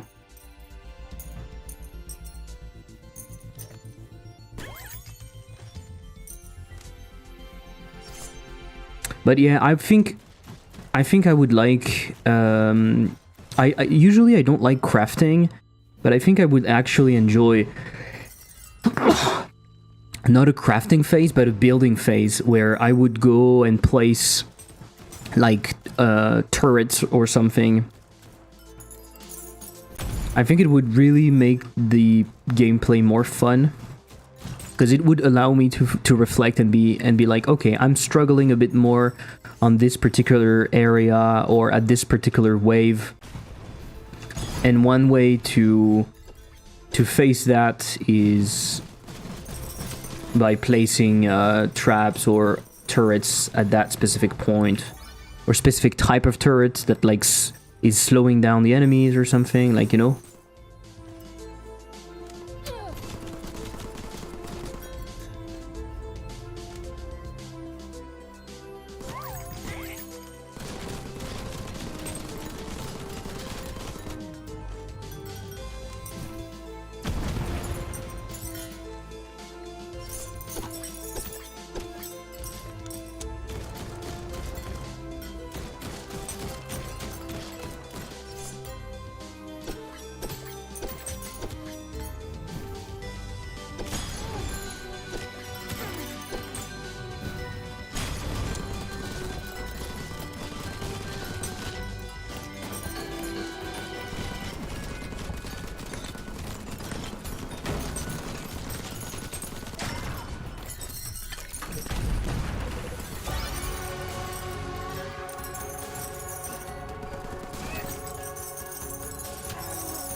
Oh, he's the one spawning stuff.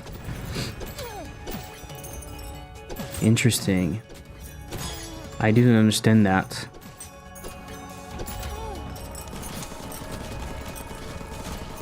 I mean, it makes the game really much more difficult.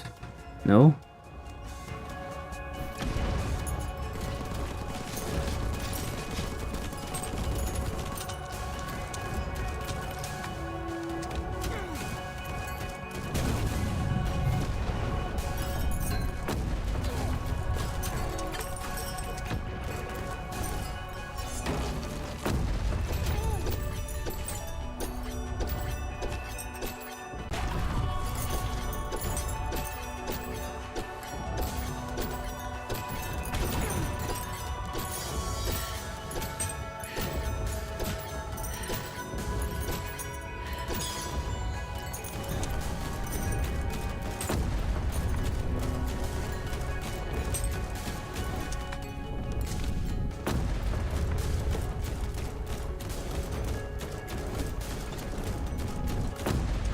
He's not losing enough life.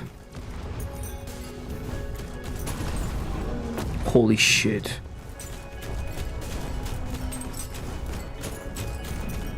The fact that he's spawning more stuff is pretty cool, though. The bell has fallen. Yeah, okay.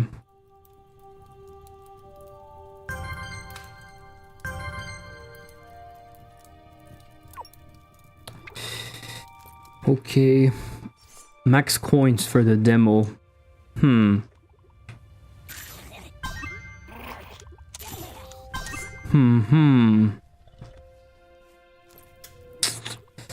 Interesting. Ah, it increases the bell HP also. So I kind of have to do it.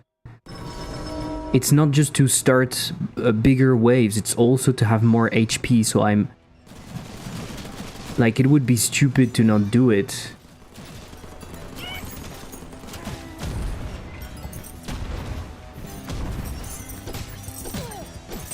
Okay, it makes sense.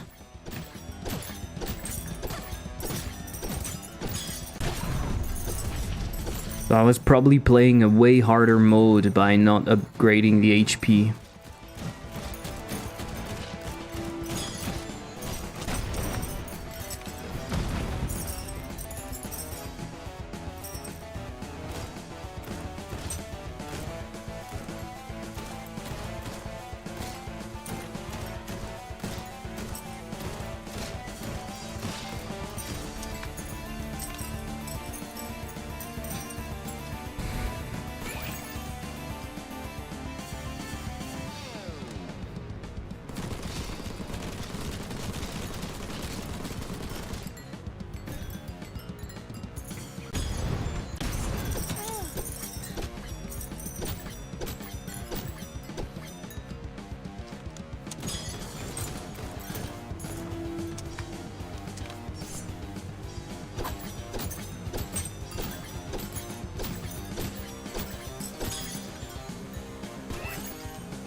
I'm struggling. I don't have fucking ammo.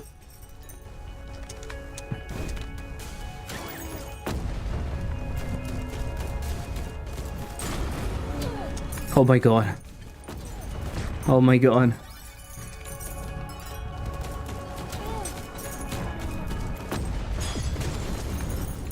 I got him. I got you, motherfucker, motherfucker.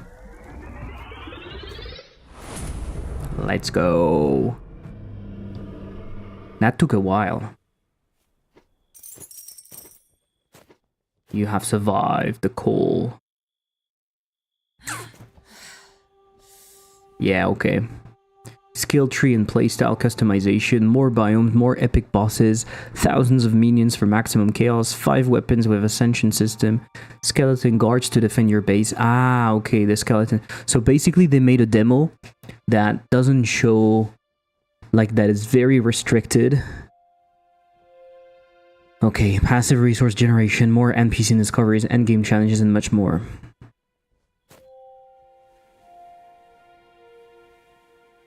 Yeah. It's going to do well. It's going to do very well. Because what we talked about, the problems and stuff, it's a question of balance.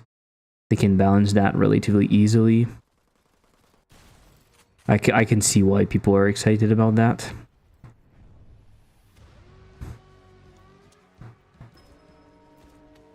Q2 2027. They're planning to release in a very long time. But okay, oh my god, it's so fucking late and I did nothing. I'm an absolute fucker. Okay, so we are going to put the incremental away. I need to do a few things on O.B.O.L. That is kind of the main thing that I need to focus on, because we need to please those 5,000 wish lists that we are going to get very soon. So, right, we need to be nice. We need to be nice with the thing. Quick break. I'm grabbing a coffee. I'll be back in 3 seconds. No, 3 minutes. Yes. See you.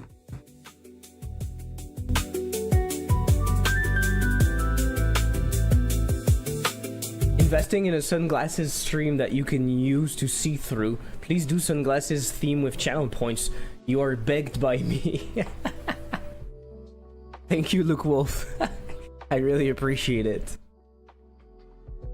I will have to find sunglasses now. I will have to, unfortunately. You're bribing me. That's called bribing. Votre douleur et la souffrance de l'américain rompt votre muse. Hi, Peacebreaker. You're welcome. It's called investing. The return on investment is going to be poor. Let me tell you that. Emitting is equal to true, okay? Emitting is equal to fucking true. You fucking what, mate? You fucking what? I want to... I need to calm down. I need to calm the fuck down.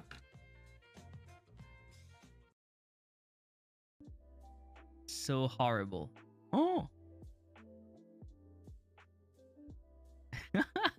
What the fuck?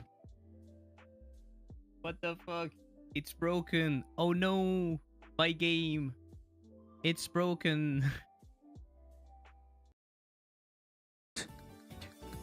Weak. Again. Ooh.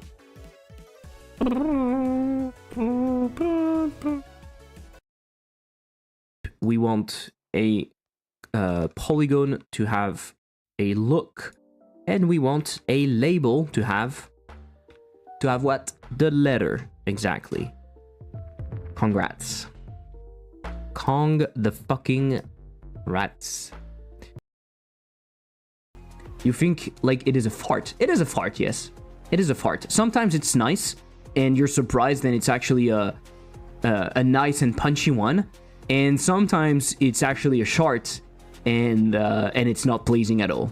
This is AI. You're right. AI is a fart. Are you ready? Ta, ta, ta, ta. Let's fucking go. No, why? Why? Why? Why again?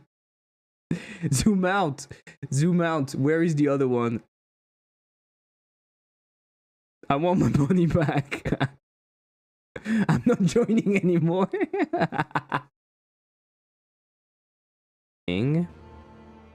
Oh, because texture mode is tile. So it's not what I want. Fuck. Oh my god, no. It's not what I want. So if you want to do a tire, if you want to do tire things, this is perfect. But this is not what I want.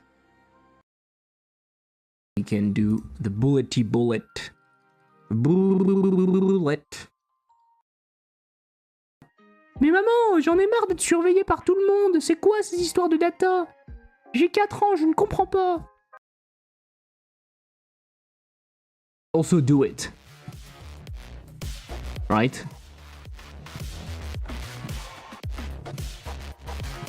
You can do it. But no pressure.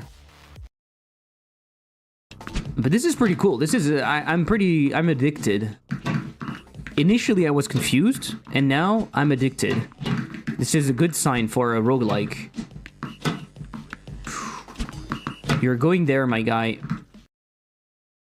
If you want to start making games, don't worry. You just need that. You know what this is? This is a game engine. This is a game engine. Just use a game engine. Pick whatever game engine you want and just start making games. You find a cool game, you clone it. This is Pong. This is Pong. Boom. You clone it. Make a game. You just make a game. And that's it. You're a game developer. If you make games, you're a game developer.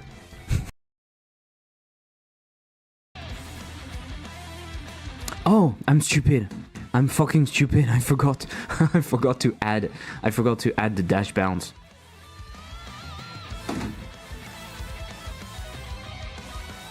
Let's go, infinite bounce. I would like my fish to be long. Hello, my name is Fish. And when I talk, I elongate. I am a long fish. The longer I talk, the more I elongate.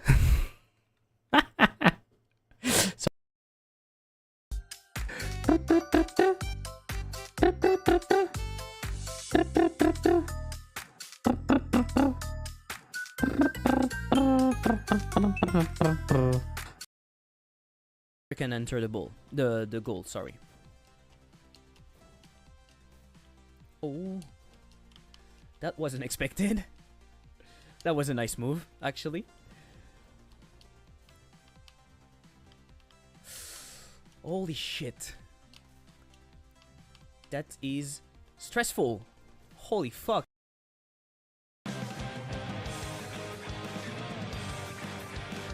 That's pretty cool. Always good to have a dying children in games. Exactly. Dying children are the best thing. So...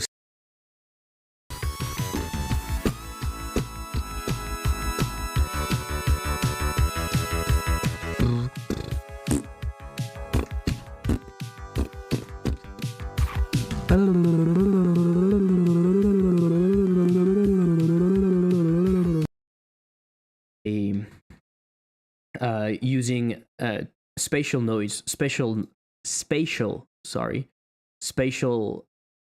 sound effects. I think it can be interesting. So find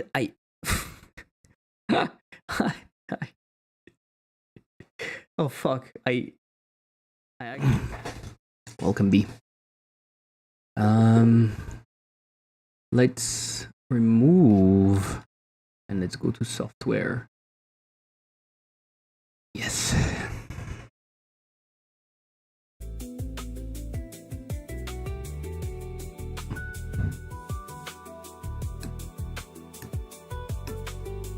Peach, anyone?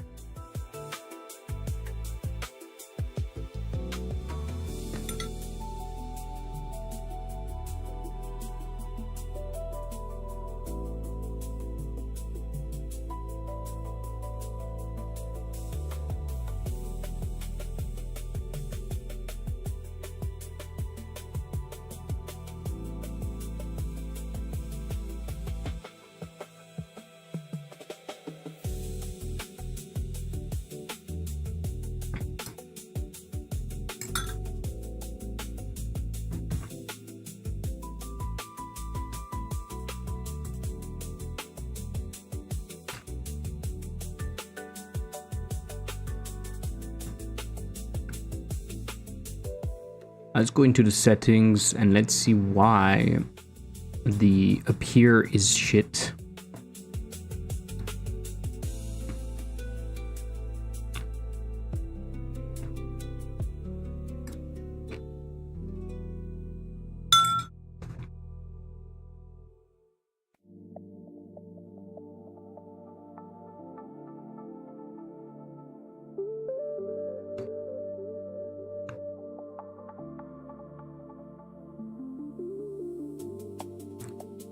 We are tweening the modulate.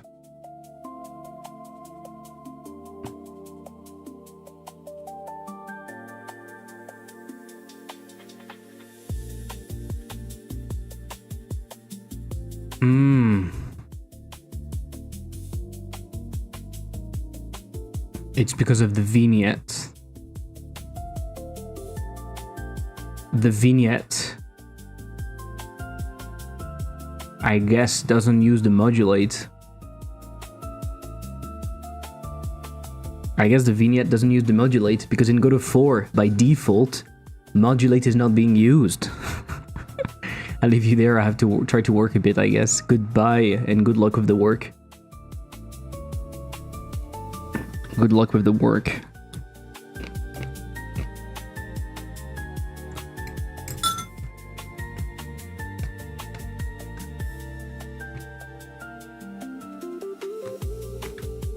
Okay. Let's shader time a little bit.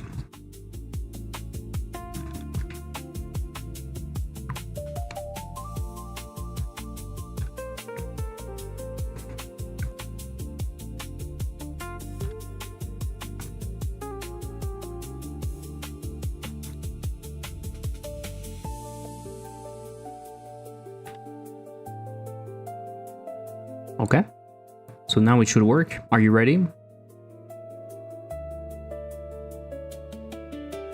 Beautiful. The modulate was not being used. Do we like when the modulate is not being used? I don't think we do. Fix vignette shader not tweening by adding modulate. Okay. Very easy fix to start of the day. That's pretty cool.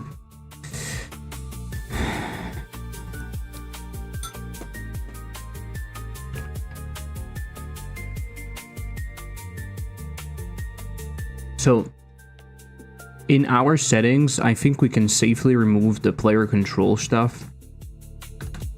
We don't need that anymore. All of the controls can be removed. We don't need them. Vibration, there's no vibration, so I guess you can remove that. Are we using it? Vision option, we are. Let's remove that. Okay. I think that's it. And what I'm gonna do is I'm gonna add a button at the very bottom. Can we collapse everything? Expand collapse branch. And I'm gonna add like a button.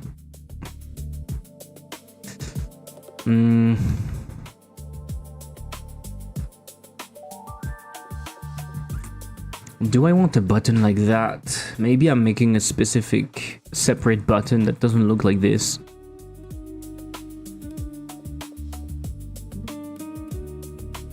Maybe I'm making another kind of button. Because this looks weird. Oh, by the way, the settings are not correct in here. Are they?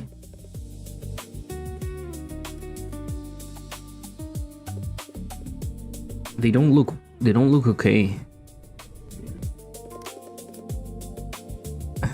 Why does it look okay in here and not in here?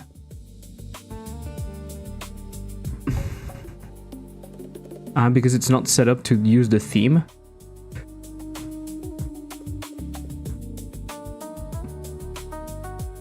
Okay. It is now.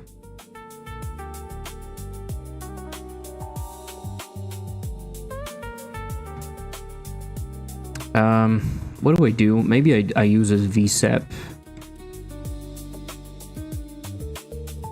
And we have like save button. And we have like... Yeah, okay, let's add an edge box. Let's put that over here. Let's put that over here.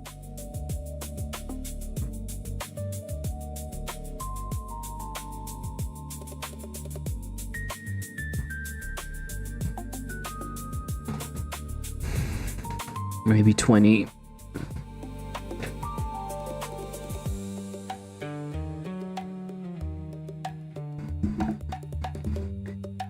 What do we think about 20?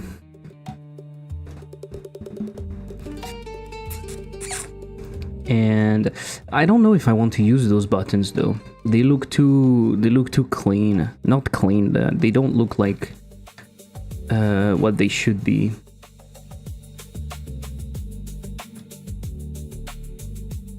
Especially for something like that.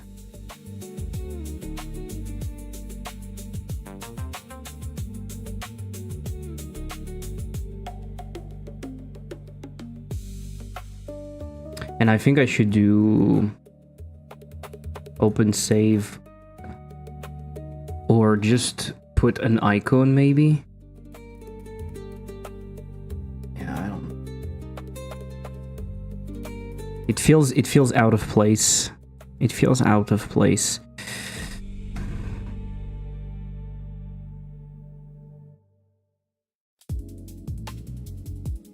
Okay, let me do a few things. Let me open up Figma. I'm gonna design an icon really quickly.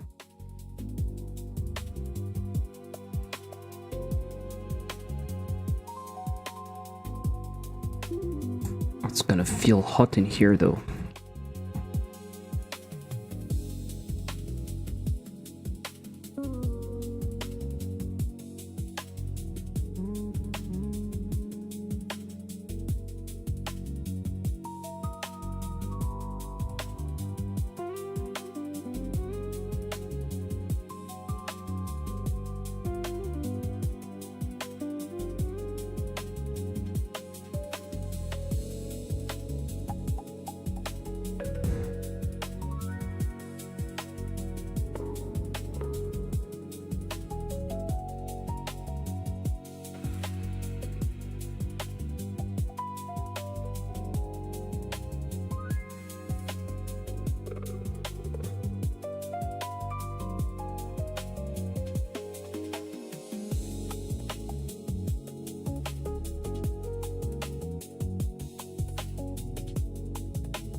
Okay, assets, shit, assets. Am I zoomed out? I said zoom in, okay.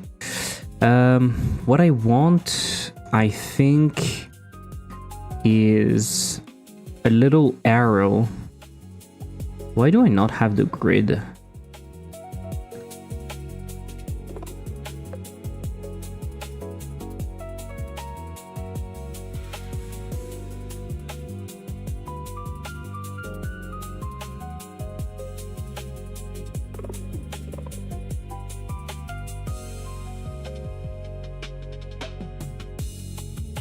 Can I start a new point?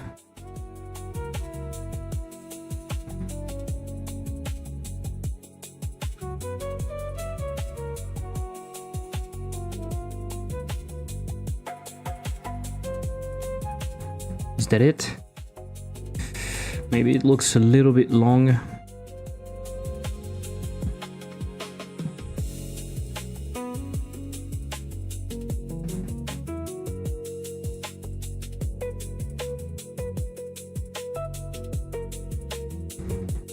How small is this shit? 11 by 11.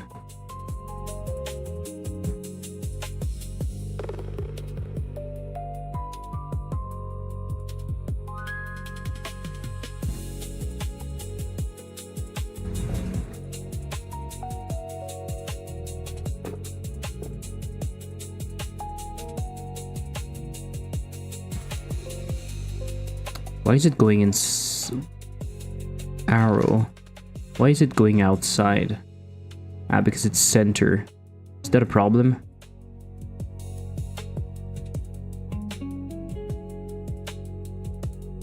We can't see shit. But if I export, is it going to export correctly? I mean, yeah, it seems okay.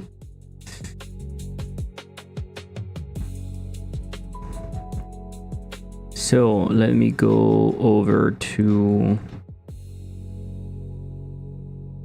document dev, game dev. You didn't see Skydraw. There was definitely nothing talking about Skydraw. Like, what is it, right? What is Skydraw? No one knows, really. No one knows. Shared visuals. UI arrow, and let's rename that to arrow with a small a. I don't like when things are named with capitals. File names are lowercase and underscores. And if you disagree, I'm sorry. So let me see if it works. I'm opening up arrow. Yeah, I think I'm gonna do that.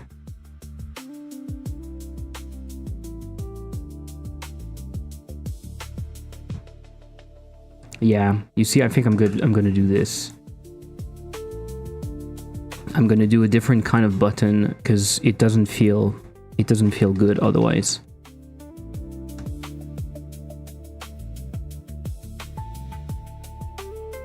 Can I control icon behavior?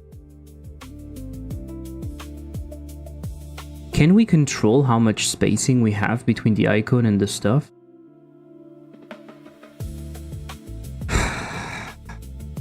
I think I don't like how they work.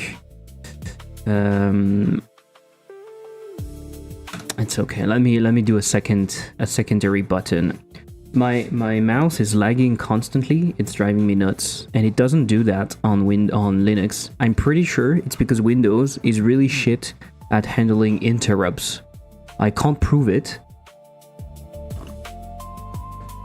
There's nothing for me to prove it.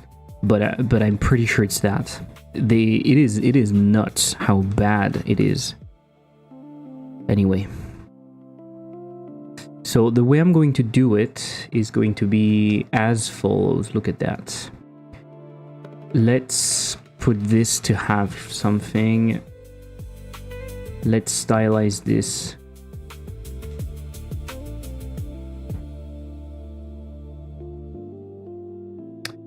I'm going to make it black. I think I'm simply going to make it black. I'm going to have content margins on the left and on the right, and a little bit at the top and at the bottom, like 3. Maybe this could be increased to like 7. Yeah. Okay. When you hover, it is going to be, I think when we hover, it could be yellowish. Like that. We are going to see, okay? And pressed would be like this but darker. And we can do the same thing for hover pressed.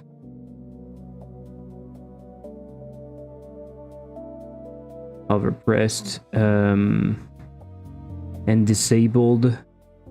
Oh, the mouse, it's driving me nuts.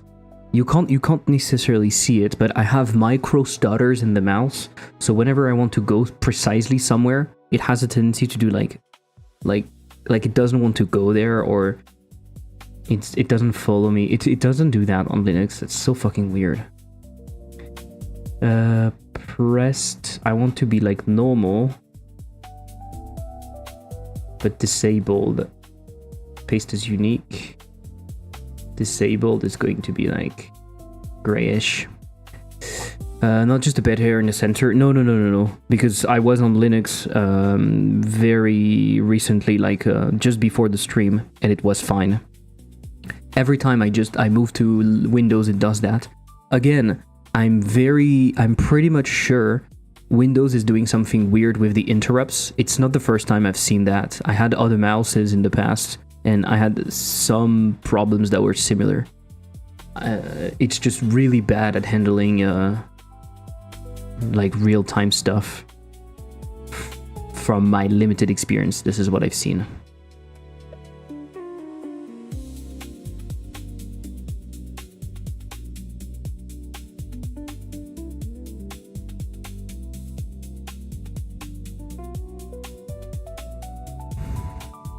Okay, let's retry the icon just for a sec. No, but I don't have enough control on the icon. This is so shit. Like really, Godot buttons are fucking bad by default. I really don't like that. Flat buttons don't display decoration. Okay, I mean, if you want. So having to recreate a fucking button is just... Like, what year is this?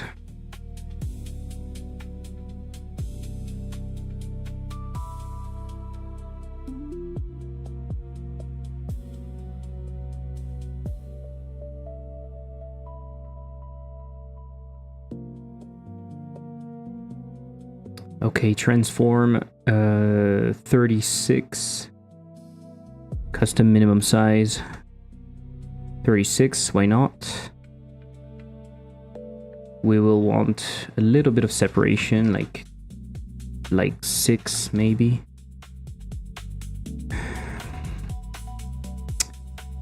I forgot.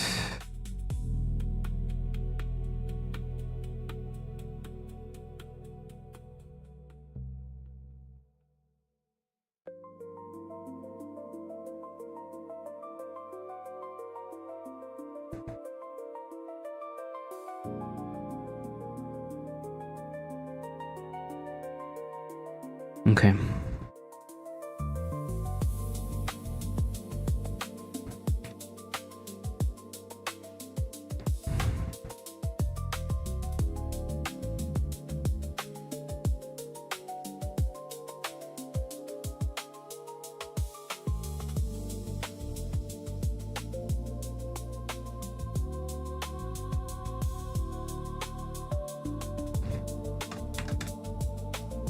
Fuck me. Okay, in here we want ignore size, keep aspect centered, and I want my arrow. It looks awful. My god, I hate it. Having to use a margin container for that is nuts, so I'm not going to do this.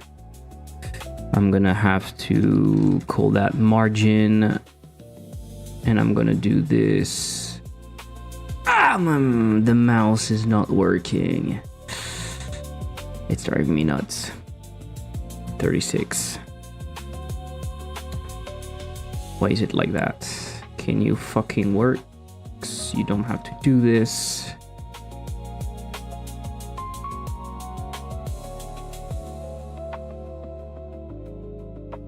should even be a bit smaller, maybe. Yeah. Open save. It should probably be like a folder stuff. What do you think?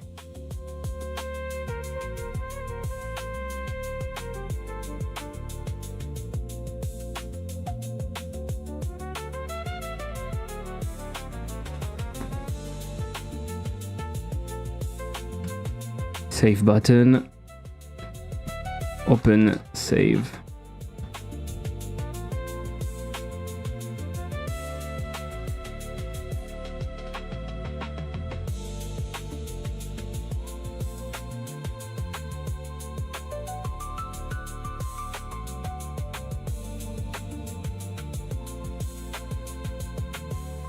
So this is an indication that Rafael Pica made a talk at GD at the Godot Con in Boston, I think it was, and he shared. No, it was Mrs. Sorry, I'm confusing something. So Mrs. was sharing some tips and tricks, some interesting things to do, like fake 3D and whatever. And one thing he was suggesting is put a button so people can open the save file or the log files directly. And I liked the idea because it was one of the idea was it's gonna make it easier for people to submit their save file or the logs if they have a problem. Like you don't have to tell them, okay, depending on what OS you have, navigate to blah blah blah. You just open it for them. That's pretty cool. The second thing is you don't do a save file manager yourself. So this only works if you have like one slot. If you have multiple slots, I think you have to manage it inside of the game. But if you just have like a simple game with one save file with one slot, you can just put it over there, and then people can just copy their save file, destroy it if they want to restart, whatever. Like you let them do their own stuff. And I was like, yeah, okay, why not? We're on PC, so we can expect a certain level of qualification from users. That might be a mistake to think that way, but I don't know. Of course, if you do it on console, it's different. You can't really expect people to navigate their save file, copy them manually and stuff. They probably can't do that, really. But yeah. So to do that, I put down the thing that we should open, but I don't remember. So let me see. I probably have it under knowledge. There's something so frustrating about Notion. The shortcut to open up the comment panel to navigate and stuff in Notion is Control P, but it's also the shortcut to print. And so because Notion takes a while to launch, to open, if you're too fast to press Control P, it will just try to print the page, and it's really frustrating. Tandude, fish. Tandude, fish. Yeah, fish. I agree. What else?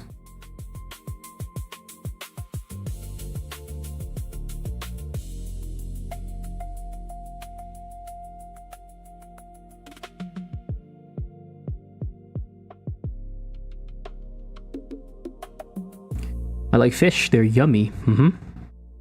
Yeah. Why not?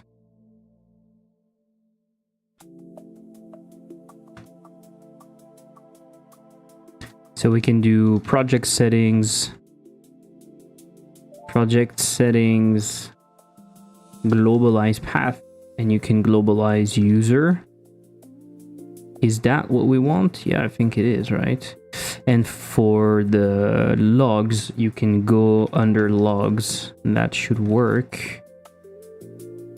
Let's see that. This is Godot, correct? Yes, it is. It actually is the beautiful Godot. It's not just Godot, it's like the beautiful Godot. Okay, that's not amazing. My buttons really don't look amazing, but I think I don't care. And if I do open logs, is it doing anything? It indeed opened the logs of O.B.O.L. That's pretty cool. Open save. It's indeed opening up the save. Oh, really interesting. Look at what's happening. If I open the logs, it's opening a new file pilot, and look at what it's doing.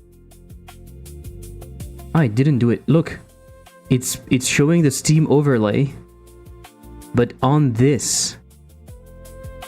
It's showing the Steam overlay, but on this window because it has been launched through my game.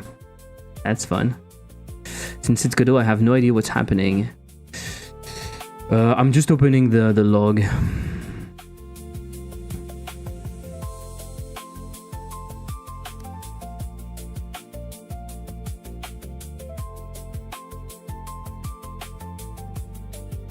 You know what? I don't think I'm gonna do that. I don't think I'm gonna do that. I'm gonna take the style.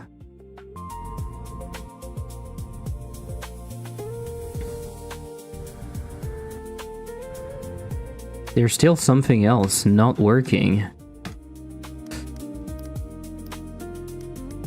Okay, I need to figure out. Oh, because I changed it, but not in the pause menu, right?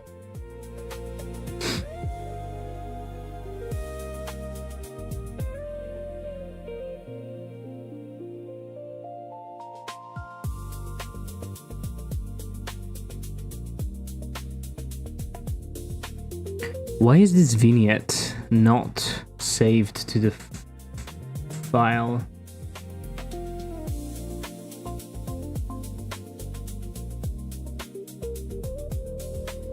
It's saved to what right now? It's saved inside of the thing. I don't like that. Okay, let's save it elsewhere. Shared. Shader.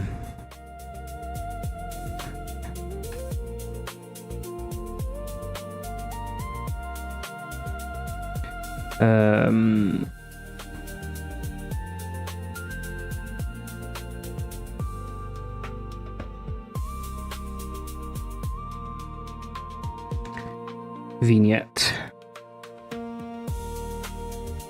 Okay. Oh, it's so fucking hot. Because I don't have the fan on me, it's so fucking hot. It's horrible. We still have the problem in here. It's driving me nuts. Did I save the wrong shader? I didn't. For fuck's sake. What is happening? You modulate that, and that should work. So what the fuck is happening then?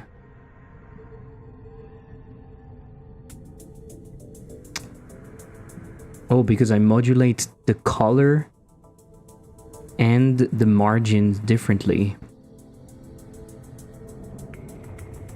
And so my gradient vertical doesn't get its proper thingy. Okay, let's do a control node. That's like the BG. And let's put all of that in here. And let's grab the BG.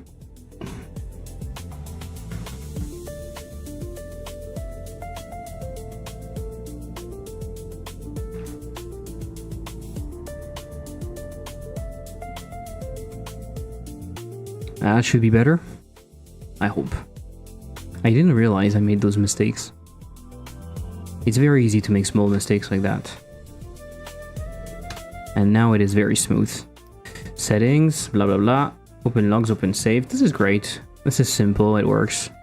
It's the simplest UI I've done in my entire life. But you know what? It works. Now we have those two buttons. I think this is great. I don't like that they're centered though. I really don't like that they're centered. I really don't like that they're centered. But I'm nitpicking, honestly. Right? I'm probably nitpicking a little bit.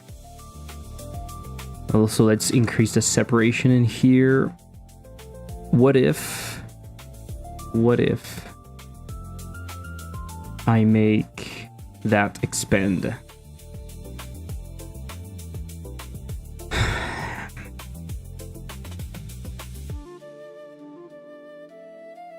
Maybe it's not that bad. What do we think? Yeah, it's I could put folder in here. Okay. This needs to be this needs to be open logs, and this needs to be open save.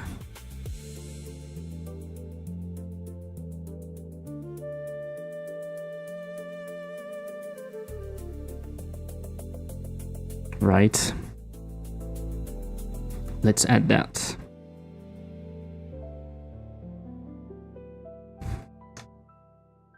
Open logs. Open save. Did I say open save? Yes. Open logs folder. Maybe we have enough space to write that. Ouvrir les logs. Open save. Ouvrir la sauvegarde. It's not really clear. Maybe it's more like we navigate there, but I don't know. Are we 50 wish lists? We need 50 wish lists, guys. Can we have those 50 wish lists before the end of the stream? Probably not. This is the most amount of wish lists I have had on any game, actually. Before release. Because after release, I think Dashbong after release has more than that. I'm not sure.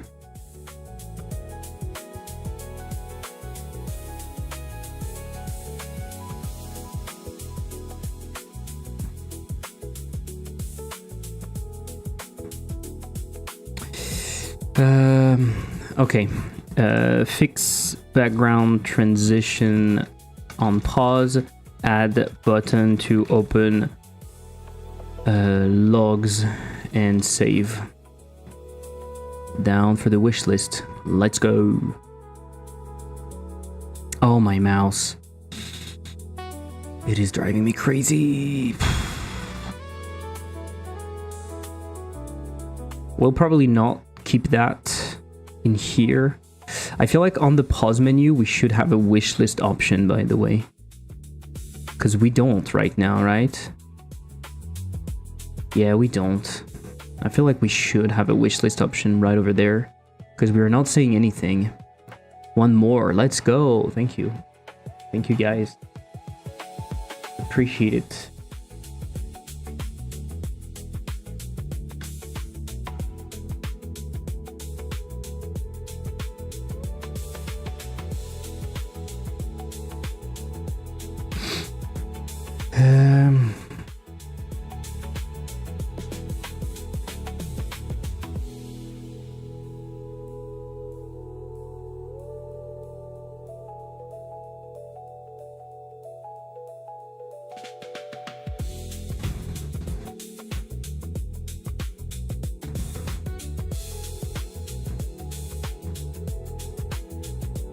I'm not sure this is even needed.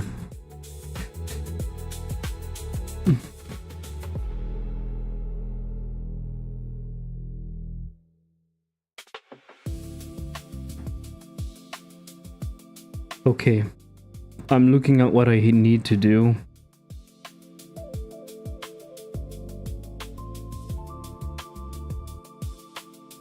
We need to juice up the hook, but it's going to be quite a lot of work, I think. Right now it does nothing. Right now it does absolutely nothing. One thing I can do that is going to be useful for the future is keeping a list of what the opponent has used. So we can make better predictions. Knife loose animation, I also need to do that, but this is going to be quite a lot of work. And play music with the audio manager.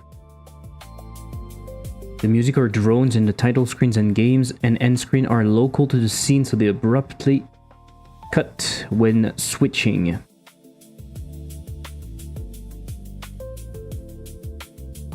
So the way we are going to do it is have the audio manager play some music, like a bunch of different music, and then we can just play stop. Maybe I make it a music player.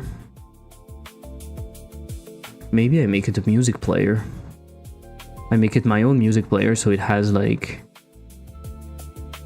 Can we override the behavior? Either we override the behavior or I just... I don't know. I don't want to have a bunch of functions doing the same thing over and over again. You see what I mean? In the audio manager, in the should it be a component? It's not a component.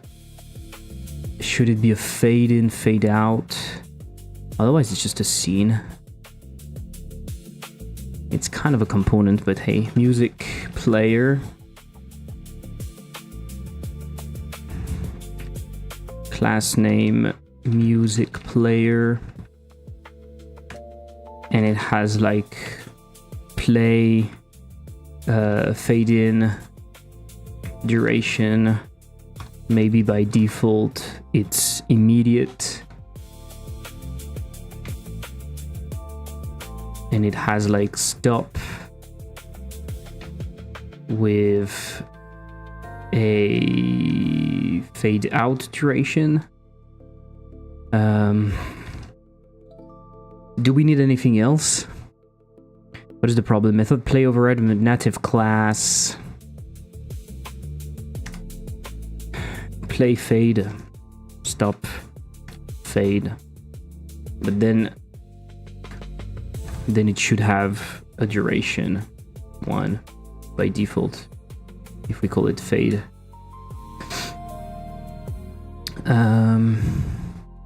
We could also make it remember where it was, I guess.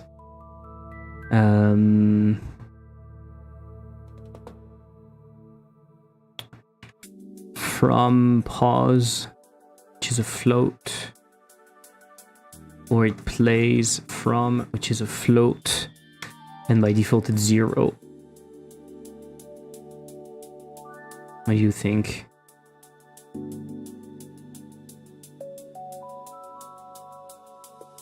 Give me a sec, I'm feeding my cat.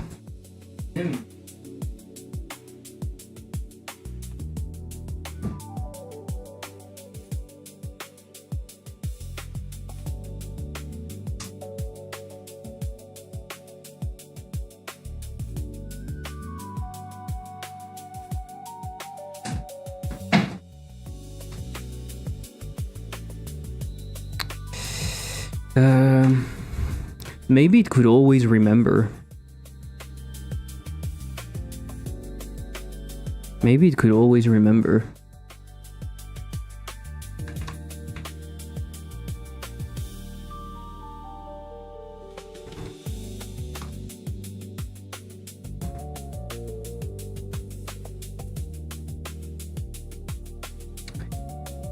Don't you have something like is playing?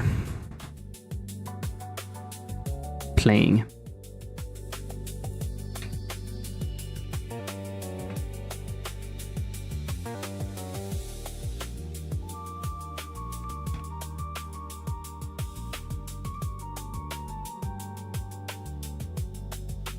Get playback position.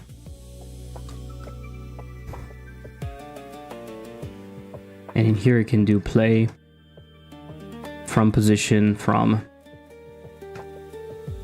Okay, we need a tween. We need a tween. I'm pretty sure we are doing it in the audio manager, right? Stop music, death music effect, tween, music volume, set muffle, play and spawn, damage music effect, stop music. Tween music volume. I don't know what I use for fading.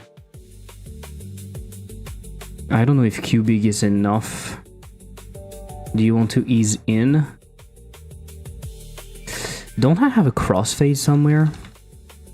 Let me check. I probably have a crossfade somewhere. Hyperhue.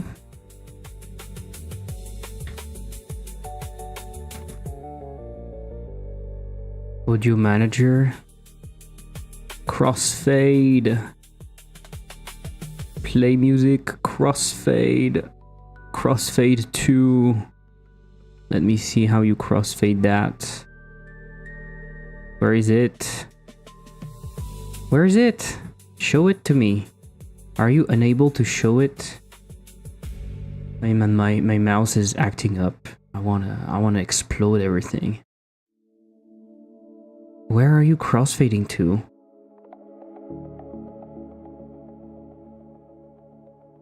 Am I crazy? Where's that fucking function? Crossfade 2. Thank you.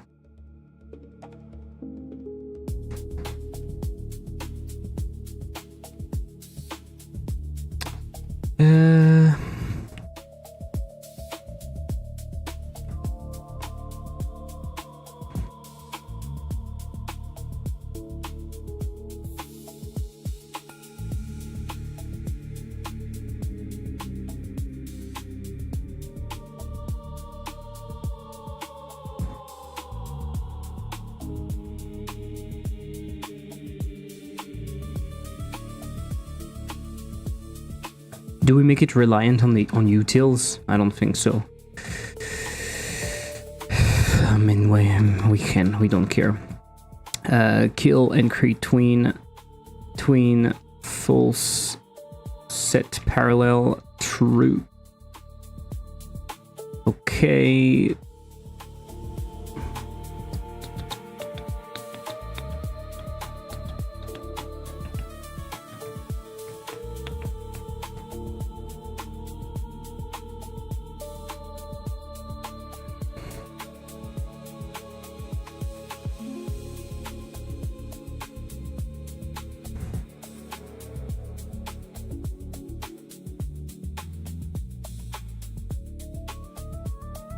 I put it at minus 60 dB.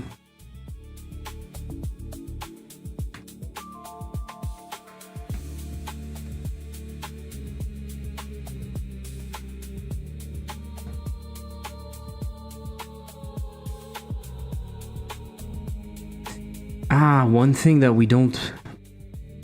we don't have in here. Maybe. We don't have the volume dB. That could be interesting to remember. Maybe we can remember it. Target or volume dB target.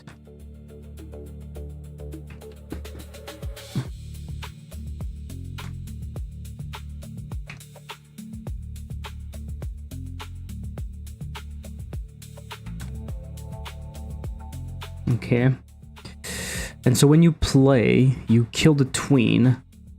You set it to parallel, you go to volume, which is volume dB target, track change we don't care, duration divided by 2 we don't care, tween interval we don't care, current music play, stop we don't care. Okay, so we just do that. It's self, right? And duration, it's fade in duration. In here, it's fade out duration. And so when it's done, you call stop on self. And in here, on self, you call stop. Tween callback. Yeah, it's not how you call back. You can just call stop in Godot, in the beautiful Godot 4. Okay. Self volume dB, fade out duration, blah blah blah. We remember the thing. We set to parallel, but there's no reason to set to parallel because then we have to do that weird thing. That was useful for the other one. In here, set parallel is useless. Let's go. Goodbye. I'm setting the ease, but I'm not setting the type. Transcubic I'm using in here. I think we'll use that. Set transcubic. Right. Okay, so now we have a music player, and we just need to duplicate that a bunch. Because we have a title screen. Right. Is this where we play the music? Lisa Hammer.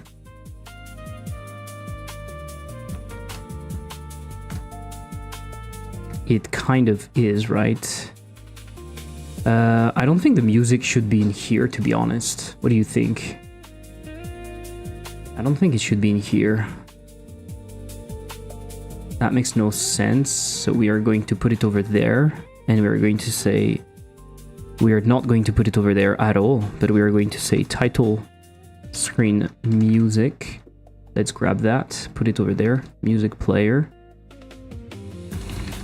And we can grab a music player and put it over there. Autoplay, nope. Okay, let's go. And so now when we arrive in here, we'll ask the audio manager. We can do it in different ways. What I think we can do is we can make them named, by the way. Access as unique name. Shit. And maybe I'm just calling directly. Right, why not? Audio manager, title screen music, play fade, fade in duration, 1.0. What do we think? And so when I want to disappear, I call stop fade 1.0. Actually, maybe I want more than that. 2 seconds might be better. What do you think? Right? I think this is what I'm going to do. It's going to make it easier. And then when we lose... End screen lose. End screen... I don't remember how it works. End screen 3D? Yes. In here we have 2 drones that are going to play. So I think I'm going to grab both of those, put them in the manager. So the only issue with this is that you load a bunch of stuff that might not be used, right? There's always trade-off. So in an ideal world, you make it more dynamic, I guess. Specifically here, it doesn't matter. It's not like it's going to be a huge deal. But if you have a huge game, just having everything ready in like global singletons like that might make the initial loading much slower. It just makes it super easy to access stuff, right?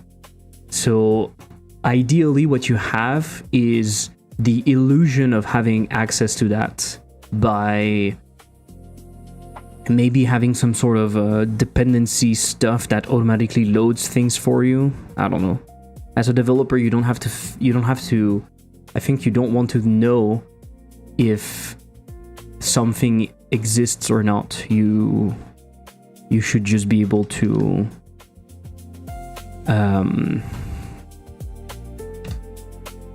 what?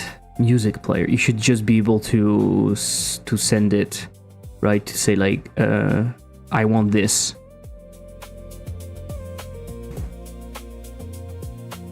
I guess. That's ideally, at least to me. That's how I see it. So title screen, I think it's fine. End screen, lose. We don't have to do anything, right? This is not playing any music, but this would be playing music. And so now what you do is, instead of doing drone music, you do audio manager. Drone win. Fuck, we don't have access to it. I forgot to grab it.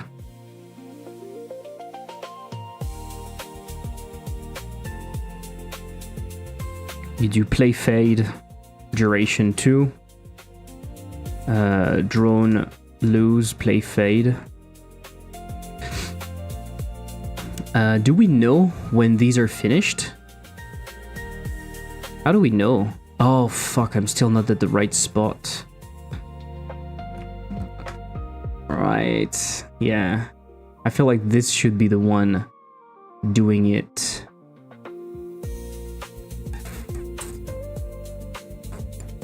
I mean, this will be on top.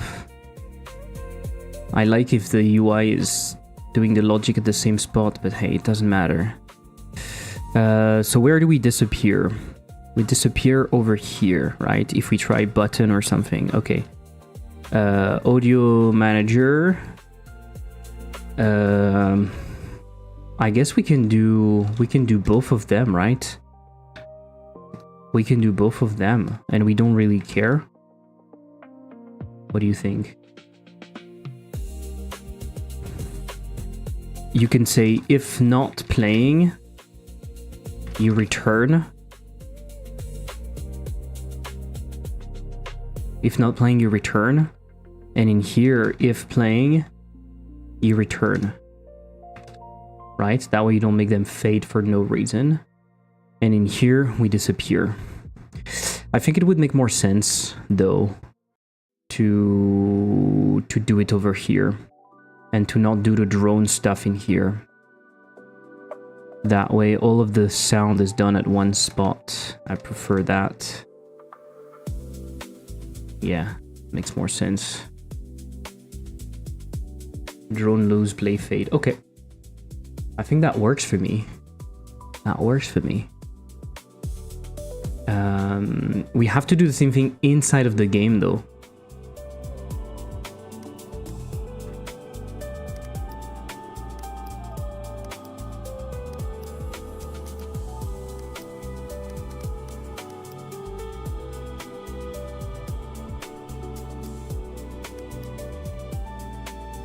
Yeah, that's good. Very simple, but I think it works well. Very simple, but I think it works well. Incremental minor. Did I do something? Maybe we'll do a little bit of incremental minor tonight. Play music using audio manager. Ah, you know what? I think it's not finished though. Because we still have this, which might be playing some stuff. Yeah.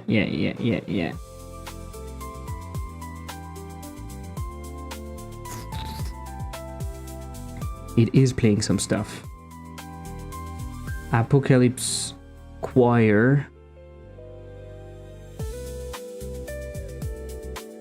This is Liza Hammer.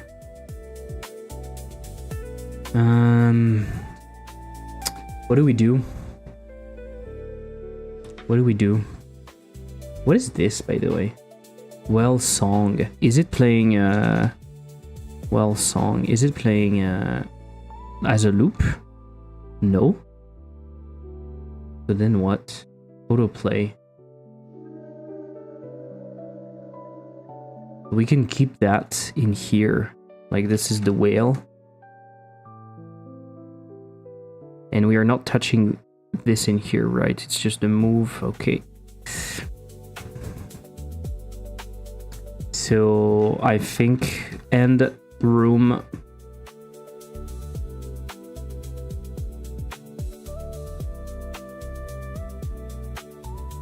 And room music.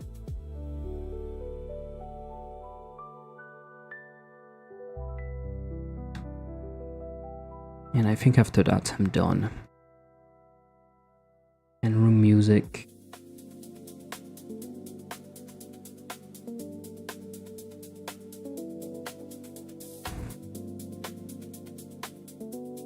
Shit. Audio manager. And room music. Play fade 2. And when it ends, you do stop fade. This is going to be better. Right? Okay. Great.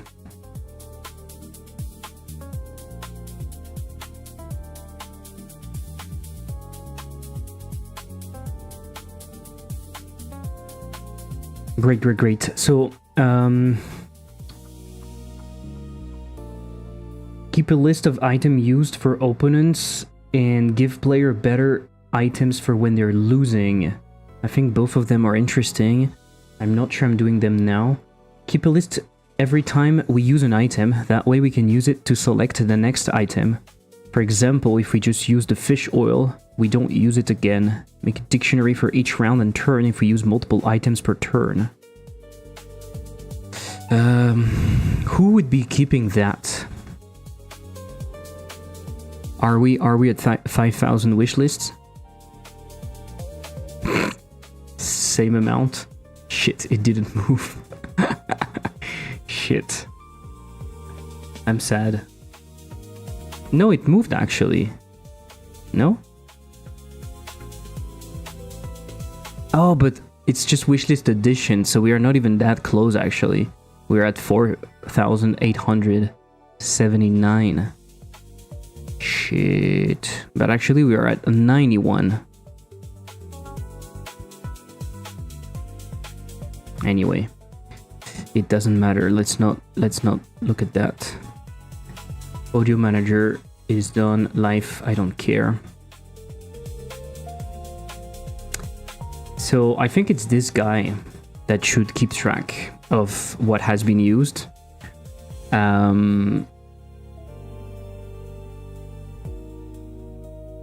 It can be useful for the opponent and to know what kind of upgrades to give, right?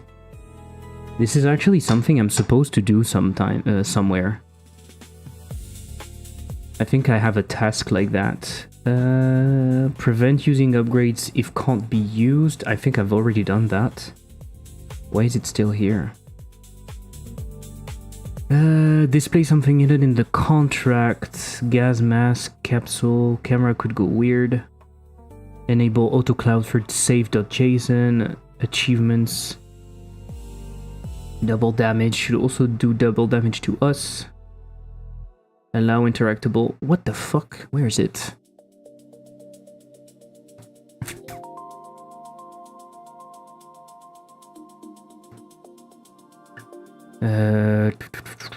Maybe not.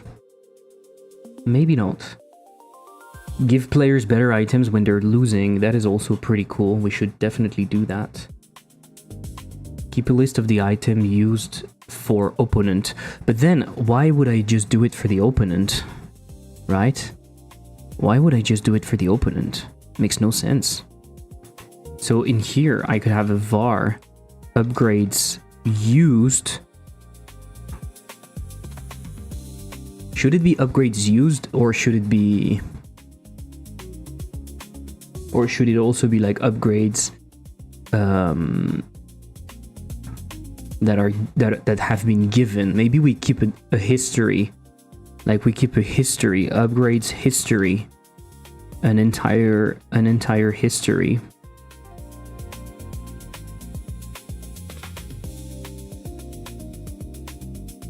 right? And it's like an array of dictionary.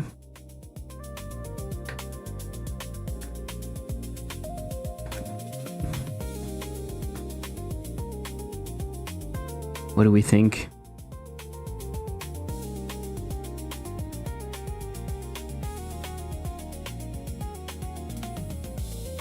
I'm gonna say keep a history of all items given to who and which one is used.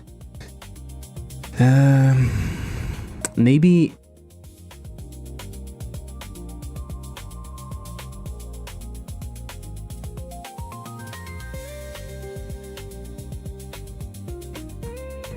this is stupid.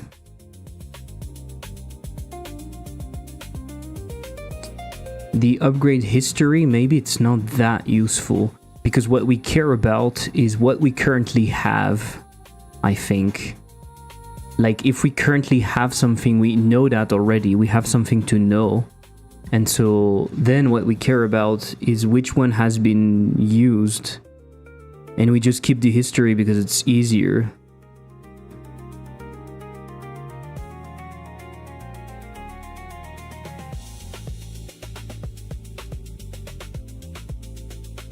Right?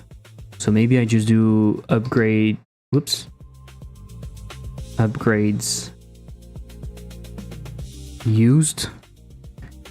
And so it's a dictionary. It's a dictionary per turn. So it's a dynamic dictionary. It's a dynamic dictionary. Per turn you have game turn player. You have an array. And game turn opponent. You have an array. Right? It's an array of that. Actually, I should make it like this. Whoops.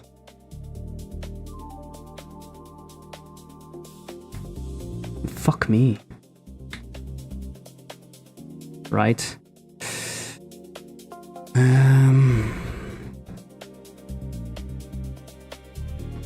Do we know when they're being used?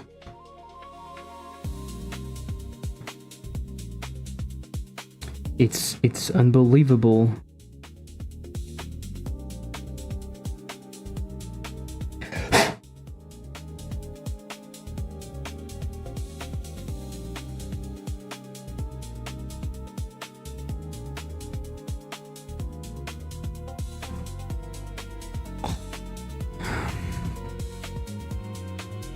On upgrade picked.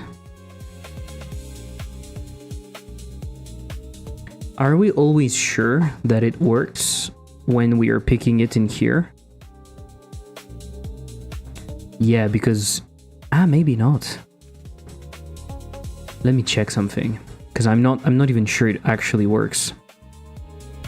Before I do anything, let me check.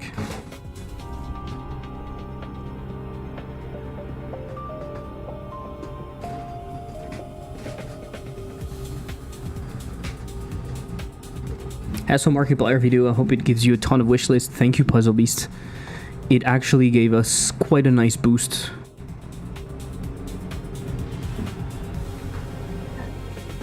It actually gave us quite a nice boost, as you can see right here. We went from 14,000 to 4,800. So we gain quite a lot. Yeah.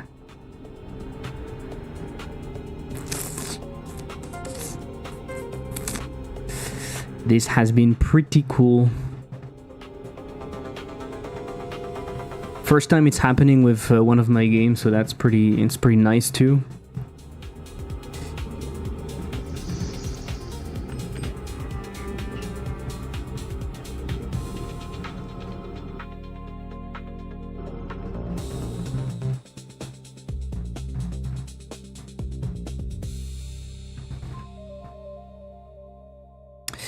Okay, upgrade fish player. So if I click this, we are on upgrade picked. And we make him lose. If I do it again, upgrade already active. So it's doing the check. It's doing the check earlier, early enough. So in here we can do upgrades used.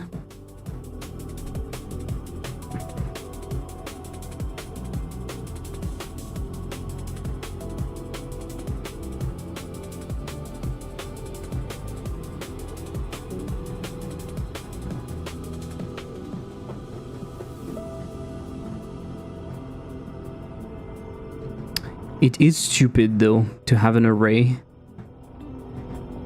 Right? It is stupid to have an array because we might have...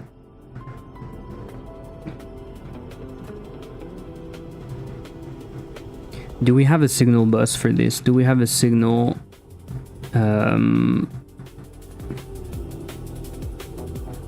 turn... bet, place bet resolved, dream, and event fires, game lost, game restarted, game won, round lost.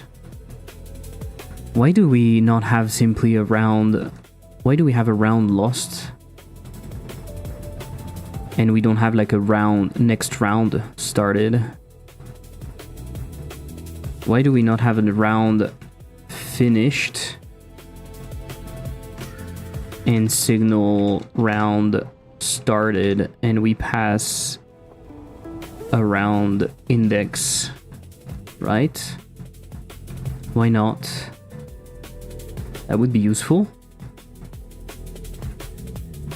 And so this bad boy over here could use round started connect.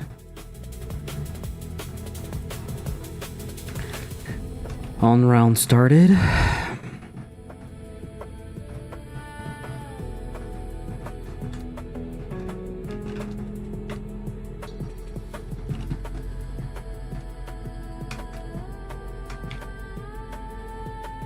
And you do upgrades used.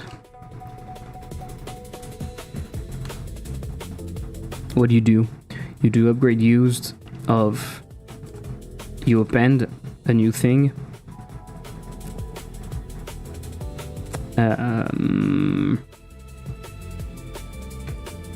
And you put in here game turn player with an empty, and game turn opponent with an empty array.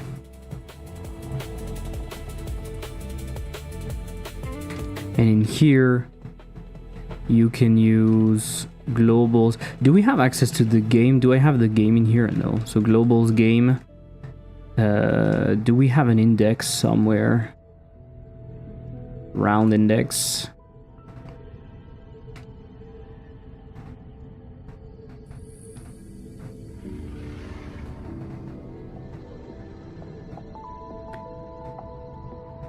Which turn? The upgrade has a turn. The upgrade has a fucking turn. Okay. Yeah, because it is who it is. Hey, Arcam, I'm doing good.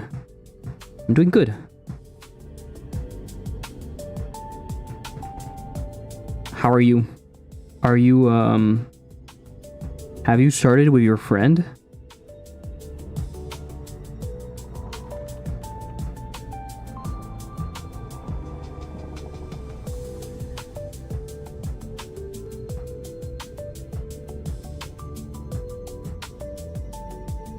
We still haven't started, nope. I think you need another consulting.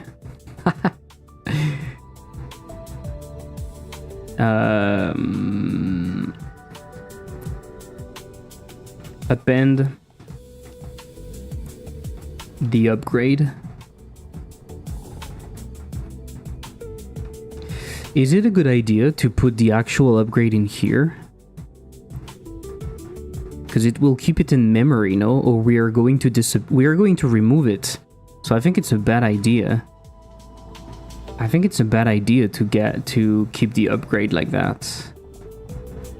Or at least I just put what kind of type it is, right? Yeah, I think it's safer. Which upgrade type? We're both mid-holidays. Mid started working again. Yeah. We're hoping to start soon, but yeah, I do plan on some more consulting at some point. Nice. Nice. I started doing the same thing with someone else from Patreon, and tomorrow I have another one with another game dev, so that's pretty cool. Yeah, that's pretty cool.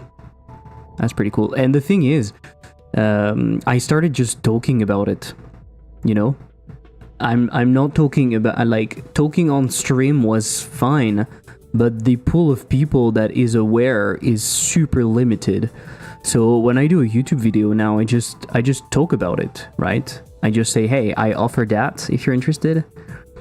And so far it worked. It actually triggered some people. I don't know why I didn't really talk about it, because I guess my priority was selling my games and my courses. But the thing is, some people have already bought like the course and they can't, or even maybe bought some games, they can't do more. We both found your input really useful and insightful. Thank you so much. I might ask, because so far what I've done, people have been pretty happy, so I might ask to have like a very small, I don't know how it's called in English, you know, like a sentence from you saying what you just said, basically, to put on my page, because I have a little Notion page to explain to people what it means working with me. What is the name of that? It's not a review, it's not a comment. Testimonials, exactly, testimonials. Reference is a bit strong, maybe. Reference is more like if you have a resume or something and maybe you want to work for someone else. I would say reference is more specific, whereas testimonials is here's what we did and here's what I think. But yeah, I can do that. Let me cook something. Okay, awesome, Arkham. Don't like very short. Keep like 1 or 2 sentences. Or maybe 3 if you want, but like, don't hesitate. If you can send me that like on Discord or something, that would be useful. And also let me know. Let me start a ChatGPT. And also let me know what name should I use? Should I use your nickname or your name? Like let me know in the message also what I can display or not. I don't want to leak stuff, you know. Sure, we'll let you know. Thank you so much. Thank you so much.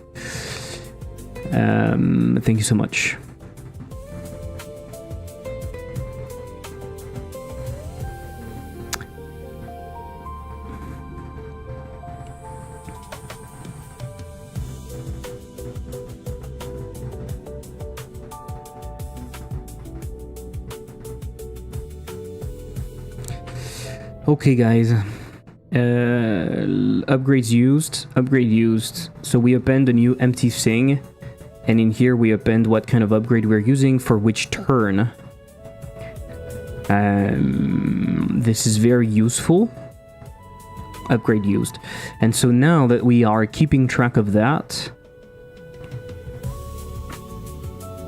we can ask, we can take that into consideration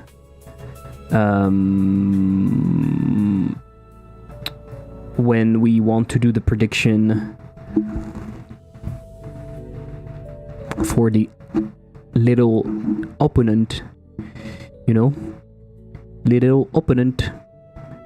Where do we do that? I don't remember. Opponent make bet,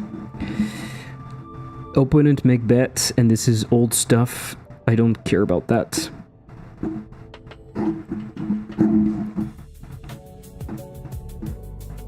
Comfortable lead, chill, blah blah blah. Danger level. Player has monocular, player has green cap. You're checking this. Why not?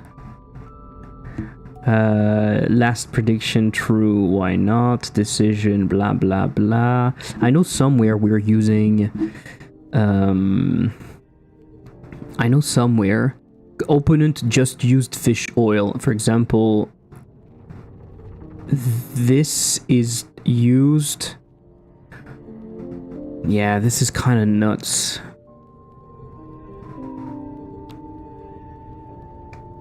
You know? This is kind of nuts.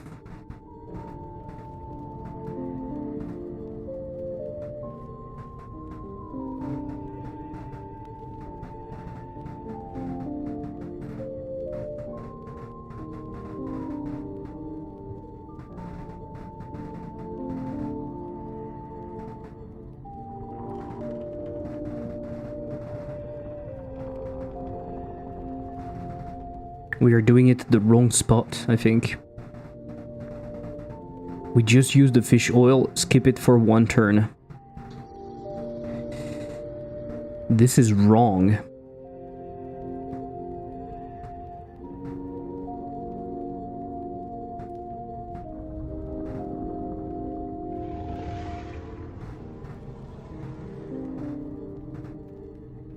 Hey Baba, how are you doing? My colleague and I have a consultative from Certic. I help is very useful and insightful. Awesome. This testimony. It's pretty good.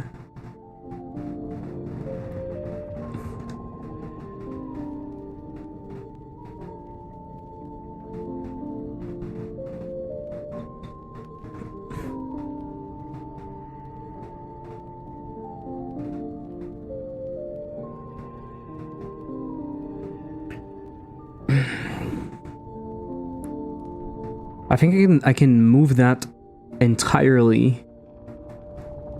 I can move that entirely and say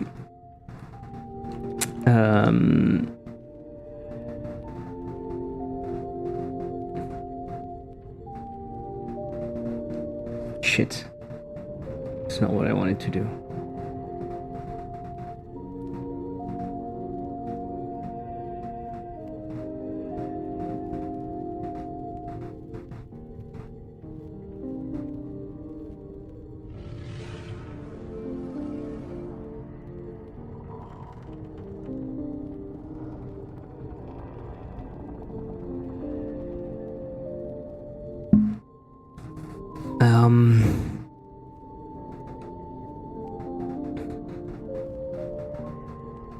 Do I have access in here? I don't have the upgrade manager. How do I call this shit? What the fuck?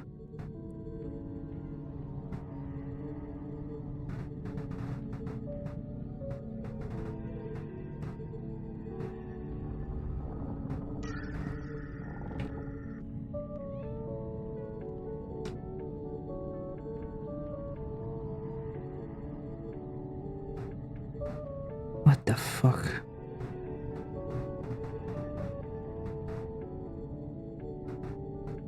What a mess.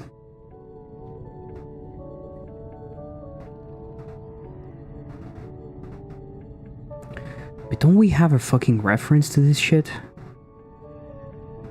I don't understand. Oh, it's called upgrades.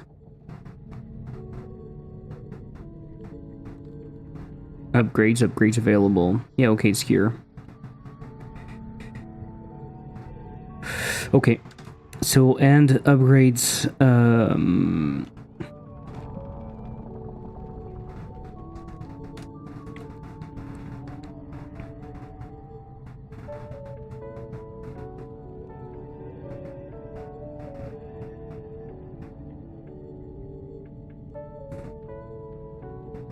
we only care about the current round, right?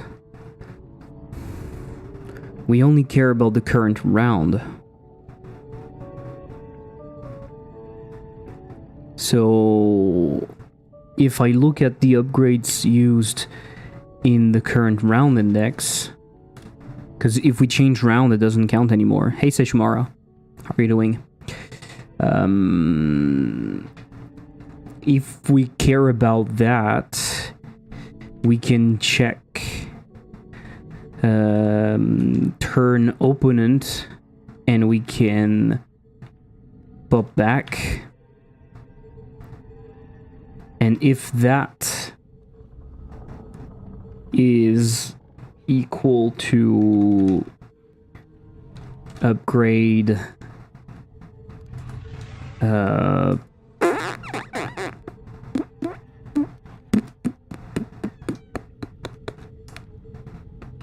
upgrades manager, upgrades fish oil, you continue. If the last one, for the names to use, you can use GM et Mathieu. Perfect. Thank you. Do you think people will believe that those are fake stuff? I guess.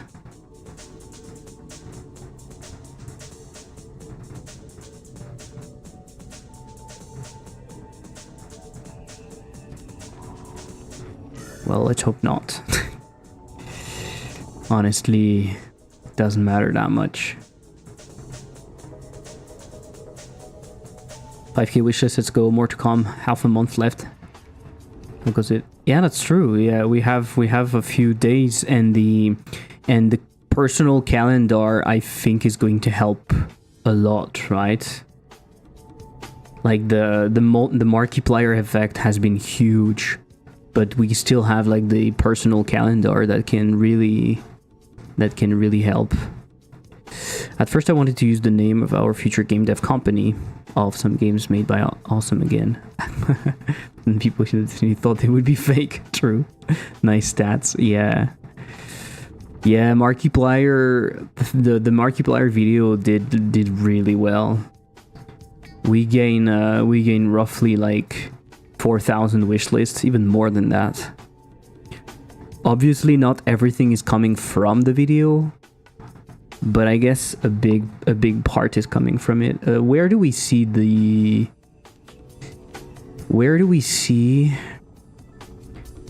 where things are coming from? I'm always confused. The influencer influenced. Yeah. Markiplier is like huge.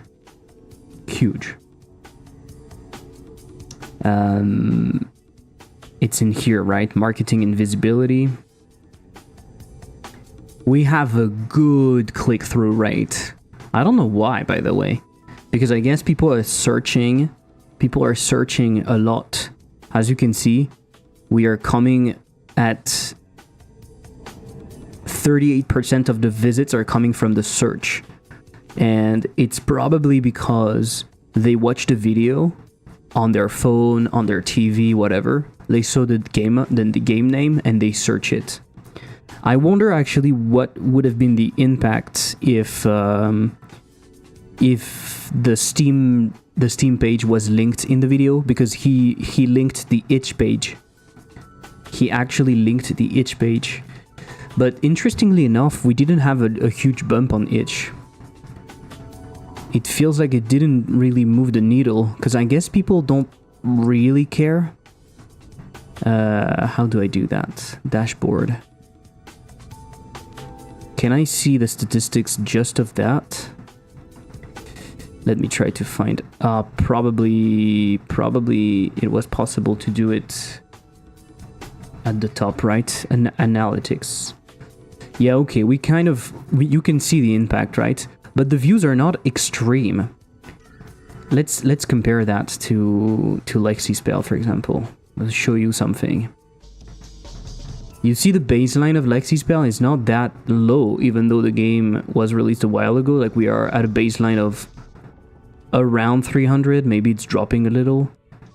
And at the biggest spike from the video, we were at 600. And if you compare that to if you compare that to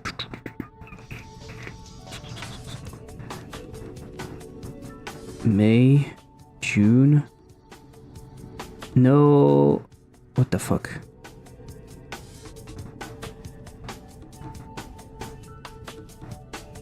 I've been featured at some point, and I've received so much visibility. I think the game was not released yet when I was featured. I don't remember when it was, but I received way more visibility than that. So it's interesting because basically it seems that people were not really looking for the itch page. You see, like, only 600 views,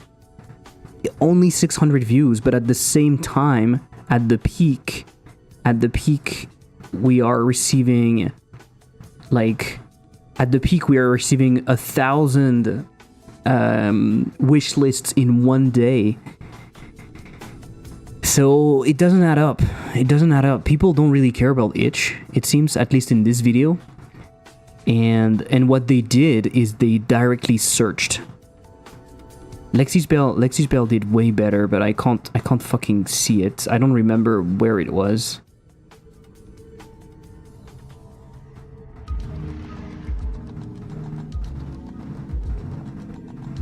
I think I was featured somewhere around here, right? So you see, featuring on itch, like 4K views per day at the maximum.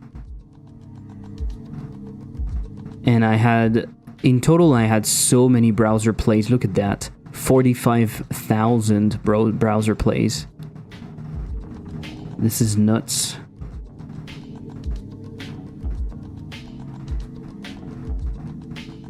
So anyway, people don't care about itch, but they care about that. And as you can see, we have a pretty high click-through rate. 14% is pretty high.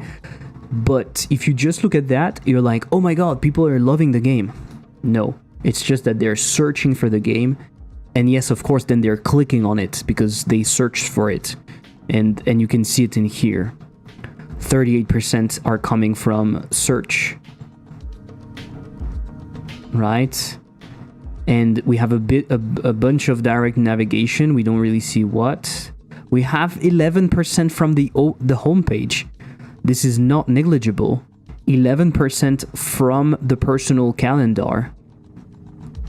But the click-through rate is much smaller, right? Only 3%. I'm not surprised by that. And external websites. Okay, people are going from... Yeah, they're going from the search. So you can see the search is actually huge because its direct search on Steam is 38%, but then you also have 11%, which is the same kind of search, but with Google or something else. Wishlist image. Count visits by users that click on the image of your game in their wish list. Interesting. Direct search result. Then people going directly on the personal calendar. Yeah, okay. Interesting. And more like this. We live or die at the end of influencers, lack of them. Why even give Steam 30%? I do agree. Influencers actually are the biggest thing. We talked about that briefly at the beginning, but basically what I'm saying is you really need influencers to notice you. You really need this outside push for people to realize that your game exists. Basically, I'm pretty sure that most games out there could multiply their wish list by 10 just because, like, right now, people are simply not aware that those games exist. There are plenty of good games, that's what I'm trying to say. There are plenty of good games out there that people would enjoy. They're just not aware of those games. So you can see what's happening, right? the video hits and boom, we have a huge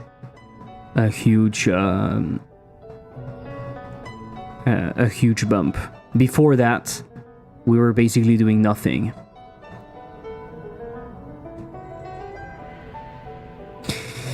Yeah. UTM analytics. I started tracking the analytics, so maybe we're going to have something. What? Okay, some people are coming from Playtester, because Playtester is this weird website that is trying to live. I don't know if you know about this website. It's this weird website that is trying to live off of people. I don't exactly know what their business model is or what they're trying to do, but basically they have a scrapper that looks for new demos and stuff, and then it lists your game on Playtester. And you can see we have O.B.O.L right over there. I mean, the game is the website is really, really well made, and so maybe it helps people see stuff. It's not like it's going to move the needle that much. As you can see, it's giving us, in Playtester Discovery Web, it's giving us some visits, but it's like 17 visits. Accelerate your wish list. I don't know what is this shit. Book a demo. Deck filter. This is probably for playing on the Steam Deck. And itch. I started tracking itch recently, and we can see that it's driving some people, right? And it's driving some people that are actively wish listing, so it's pretty interesting. Basically, on my itch page, I have 2 links. On my itch page, I have 2 links, and I'm tracking those links. I put the UTM stuff right over there, in here, and in here. So I can see where people are coming from. Like if I click, you can see UTM source equals itch. And then I can see if you're wish listing or something. We need to do a new announcement, by the way. We need to do a new announcement. I think I'm waiting for 5k wishlist, and I'm making an announcement like 5k wishlist, and players, streamers played, whatever. Because it looks like we're dead right now.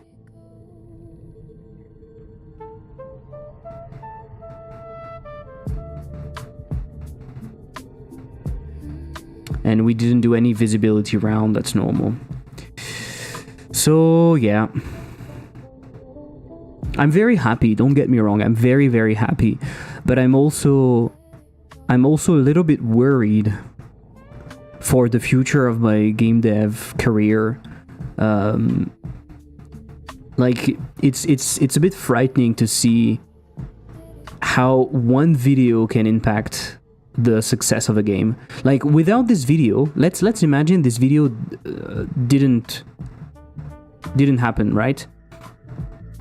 If you project that with a linear thingy, we would be right there. Maybe we would be approaching nearly 2,000 wishlist. I'm not even sure. This is kind of crazy. And remember that in here, you actually see those small bumps. We had big content creators make videos, right? We had a video from Moist Critical, Alpha Beta Gamer, and a French streamer. But they didn't move the needle that much because those were small videos on YouTube. Videos from 7k views to 40k views. But Markiplier, I think the video at the moment is like more than 2 million views. And also it's Markiplier. And it's a specific type of video where he's looking for new games, basically, right? 3 scary games, 2.3 million views 5 days ago. And we are the first game. Like, if you hover, we are the first game. We are on the title, on the thumbnail. Like, we are also very lucky in the presentation itself. I'm wondering if the other games had the same impact on their wish list. Maybe they had a bigger impact on their wish list, I don't know. But yeah.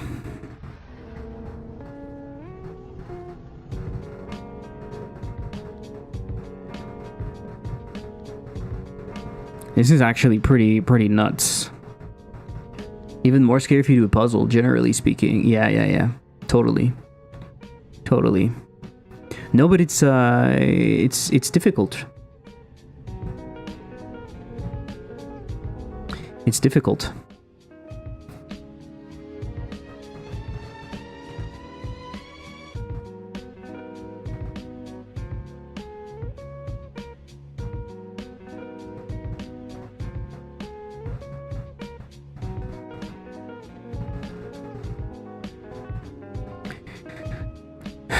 So it's really something to take into consideration.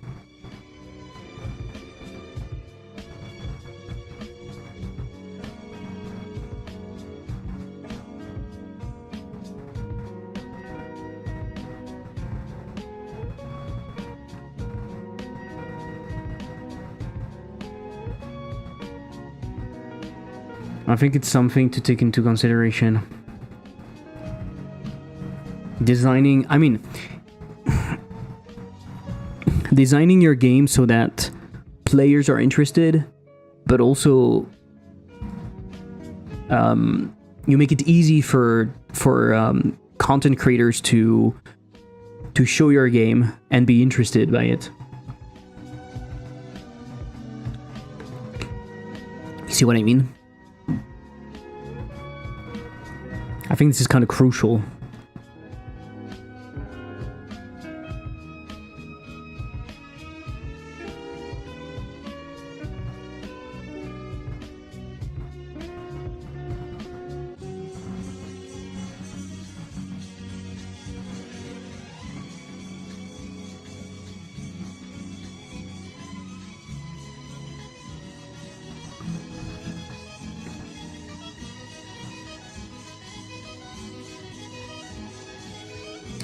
Sketchfab is joining Kid Bash. I don't know what it means.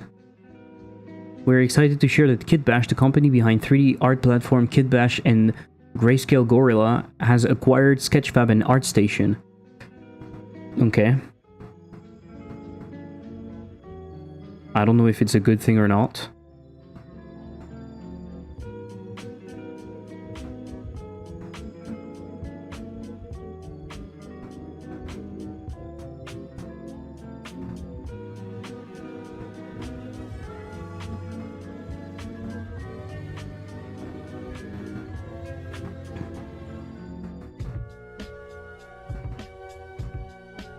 Give the players better item if they're losing. I think we need to define what are the better items. What are the better items in your opinion? Define what are the better items. And then how do we pick them? Do we increase probability? Maybe that's just it. Maybe we increase probability. Or we pick up only some of them. Like we create a new dictionary. That could be a thing. We create a new dictionary specifically with the good upgrades. Right.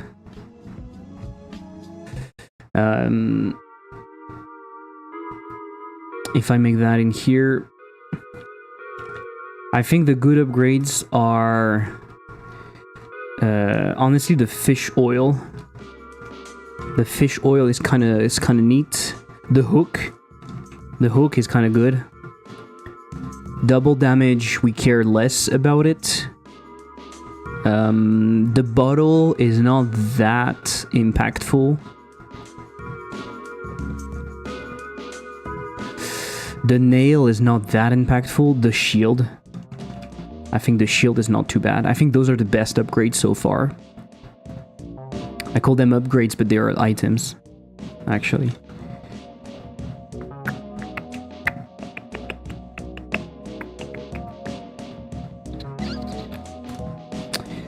So I think what I do, I think what I decide is create a new dict with only these items to pick from. Okay.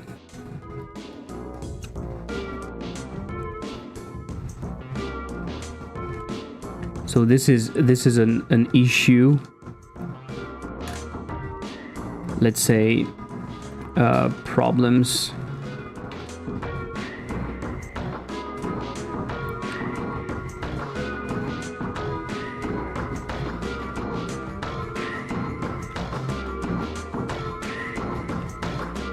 We can check that.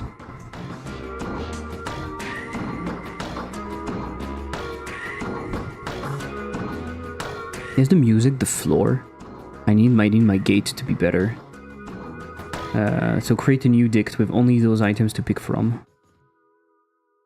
And then...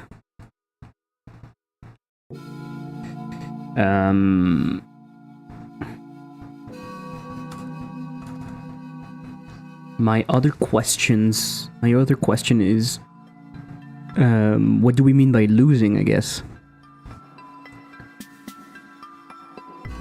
What is losing? What is losing? And I guess I can try to answer that. What is losing?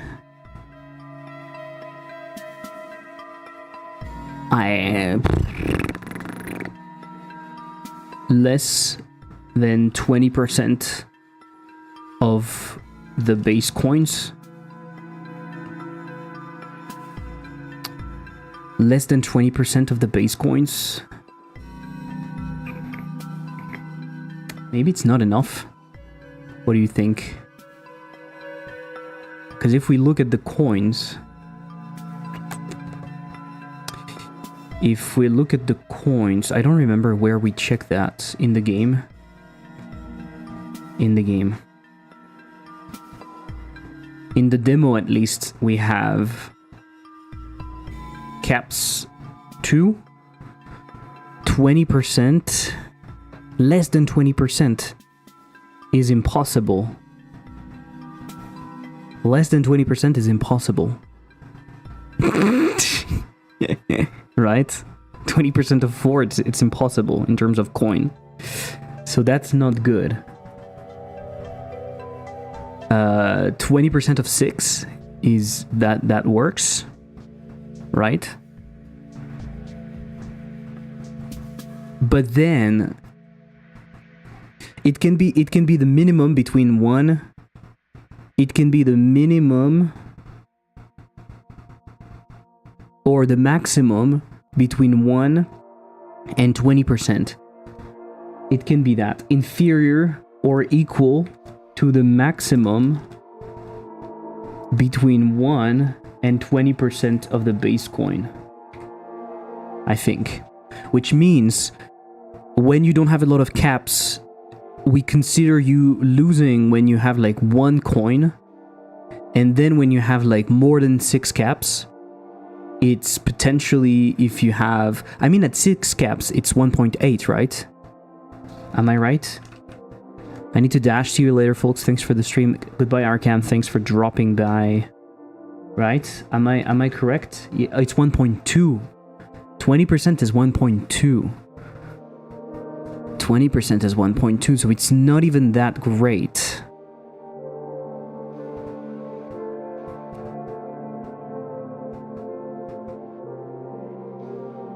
And if I do 2 divided by 0.2, we have 10. Yeah, it only starts being at 10, of course. It only starts being at 10 caps that we have to. So 20% is not enough. 20% is not enough.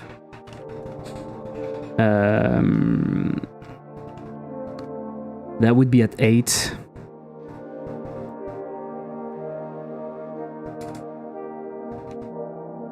Yeah, so maybe you're losing if you're like at 30% or something. Okay. But I think I've answered the questions. I just need to implement now. This is a good way to do it. Like I write down the questions I have, and instead of being a problem, it's just yeah. Okay. I think I need to go though. I need to go.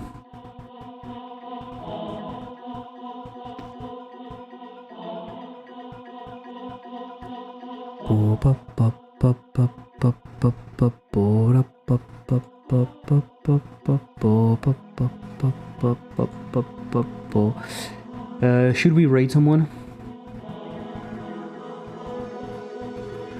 Should we raid someone? You need to Godot. I need to Godot. Who do we have? Cavino, it's been a while. Right? Cavino, it's been a while. Mr. Cavino. Let's raid Mr. Cavino. Guys, thank you for being here. I'll be live again on Thursday. I'm always confused in English. I don't know why I'm always confused between Tuesday, which is today, and Thursday. Every time I have to think about which one is which. I'll work a bit on that. I'll work a bit on my incremental. Yeah, I need to ramp up the work. I need to work a bit more. Specifically on that. It's not that I'm not working, I'm just working on a bunch of stuff at the same time. But yeah. Ooh, I forgot to send the signal bus. Round finished and round started. Oh, that would have been a mistake. I'm writing it down. Okay. Let's go for the raid. Thank you so much for being here. Goodbye.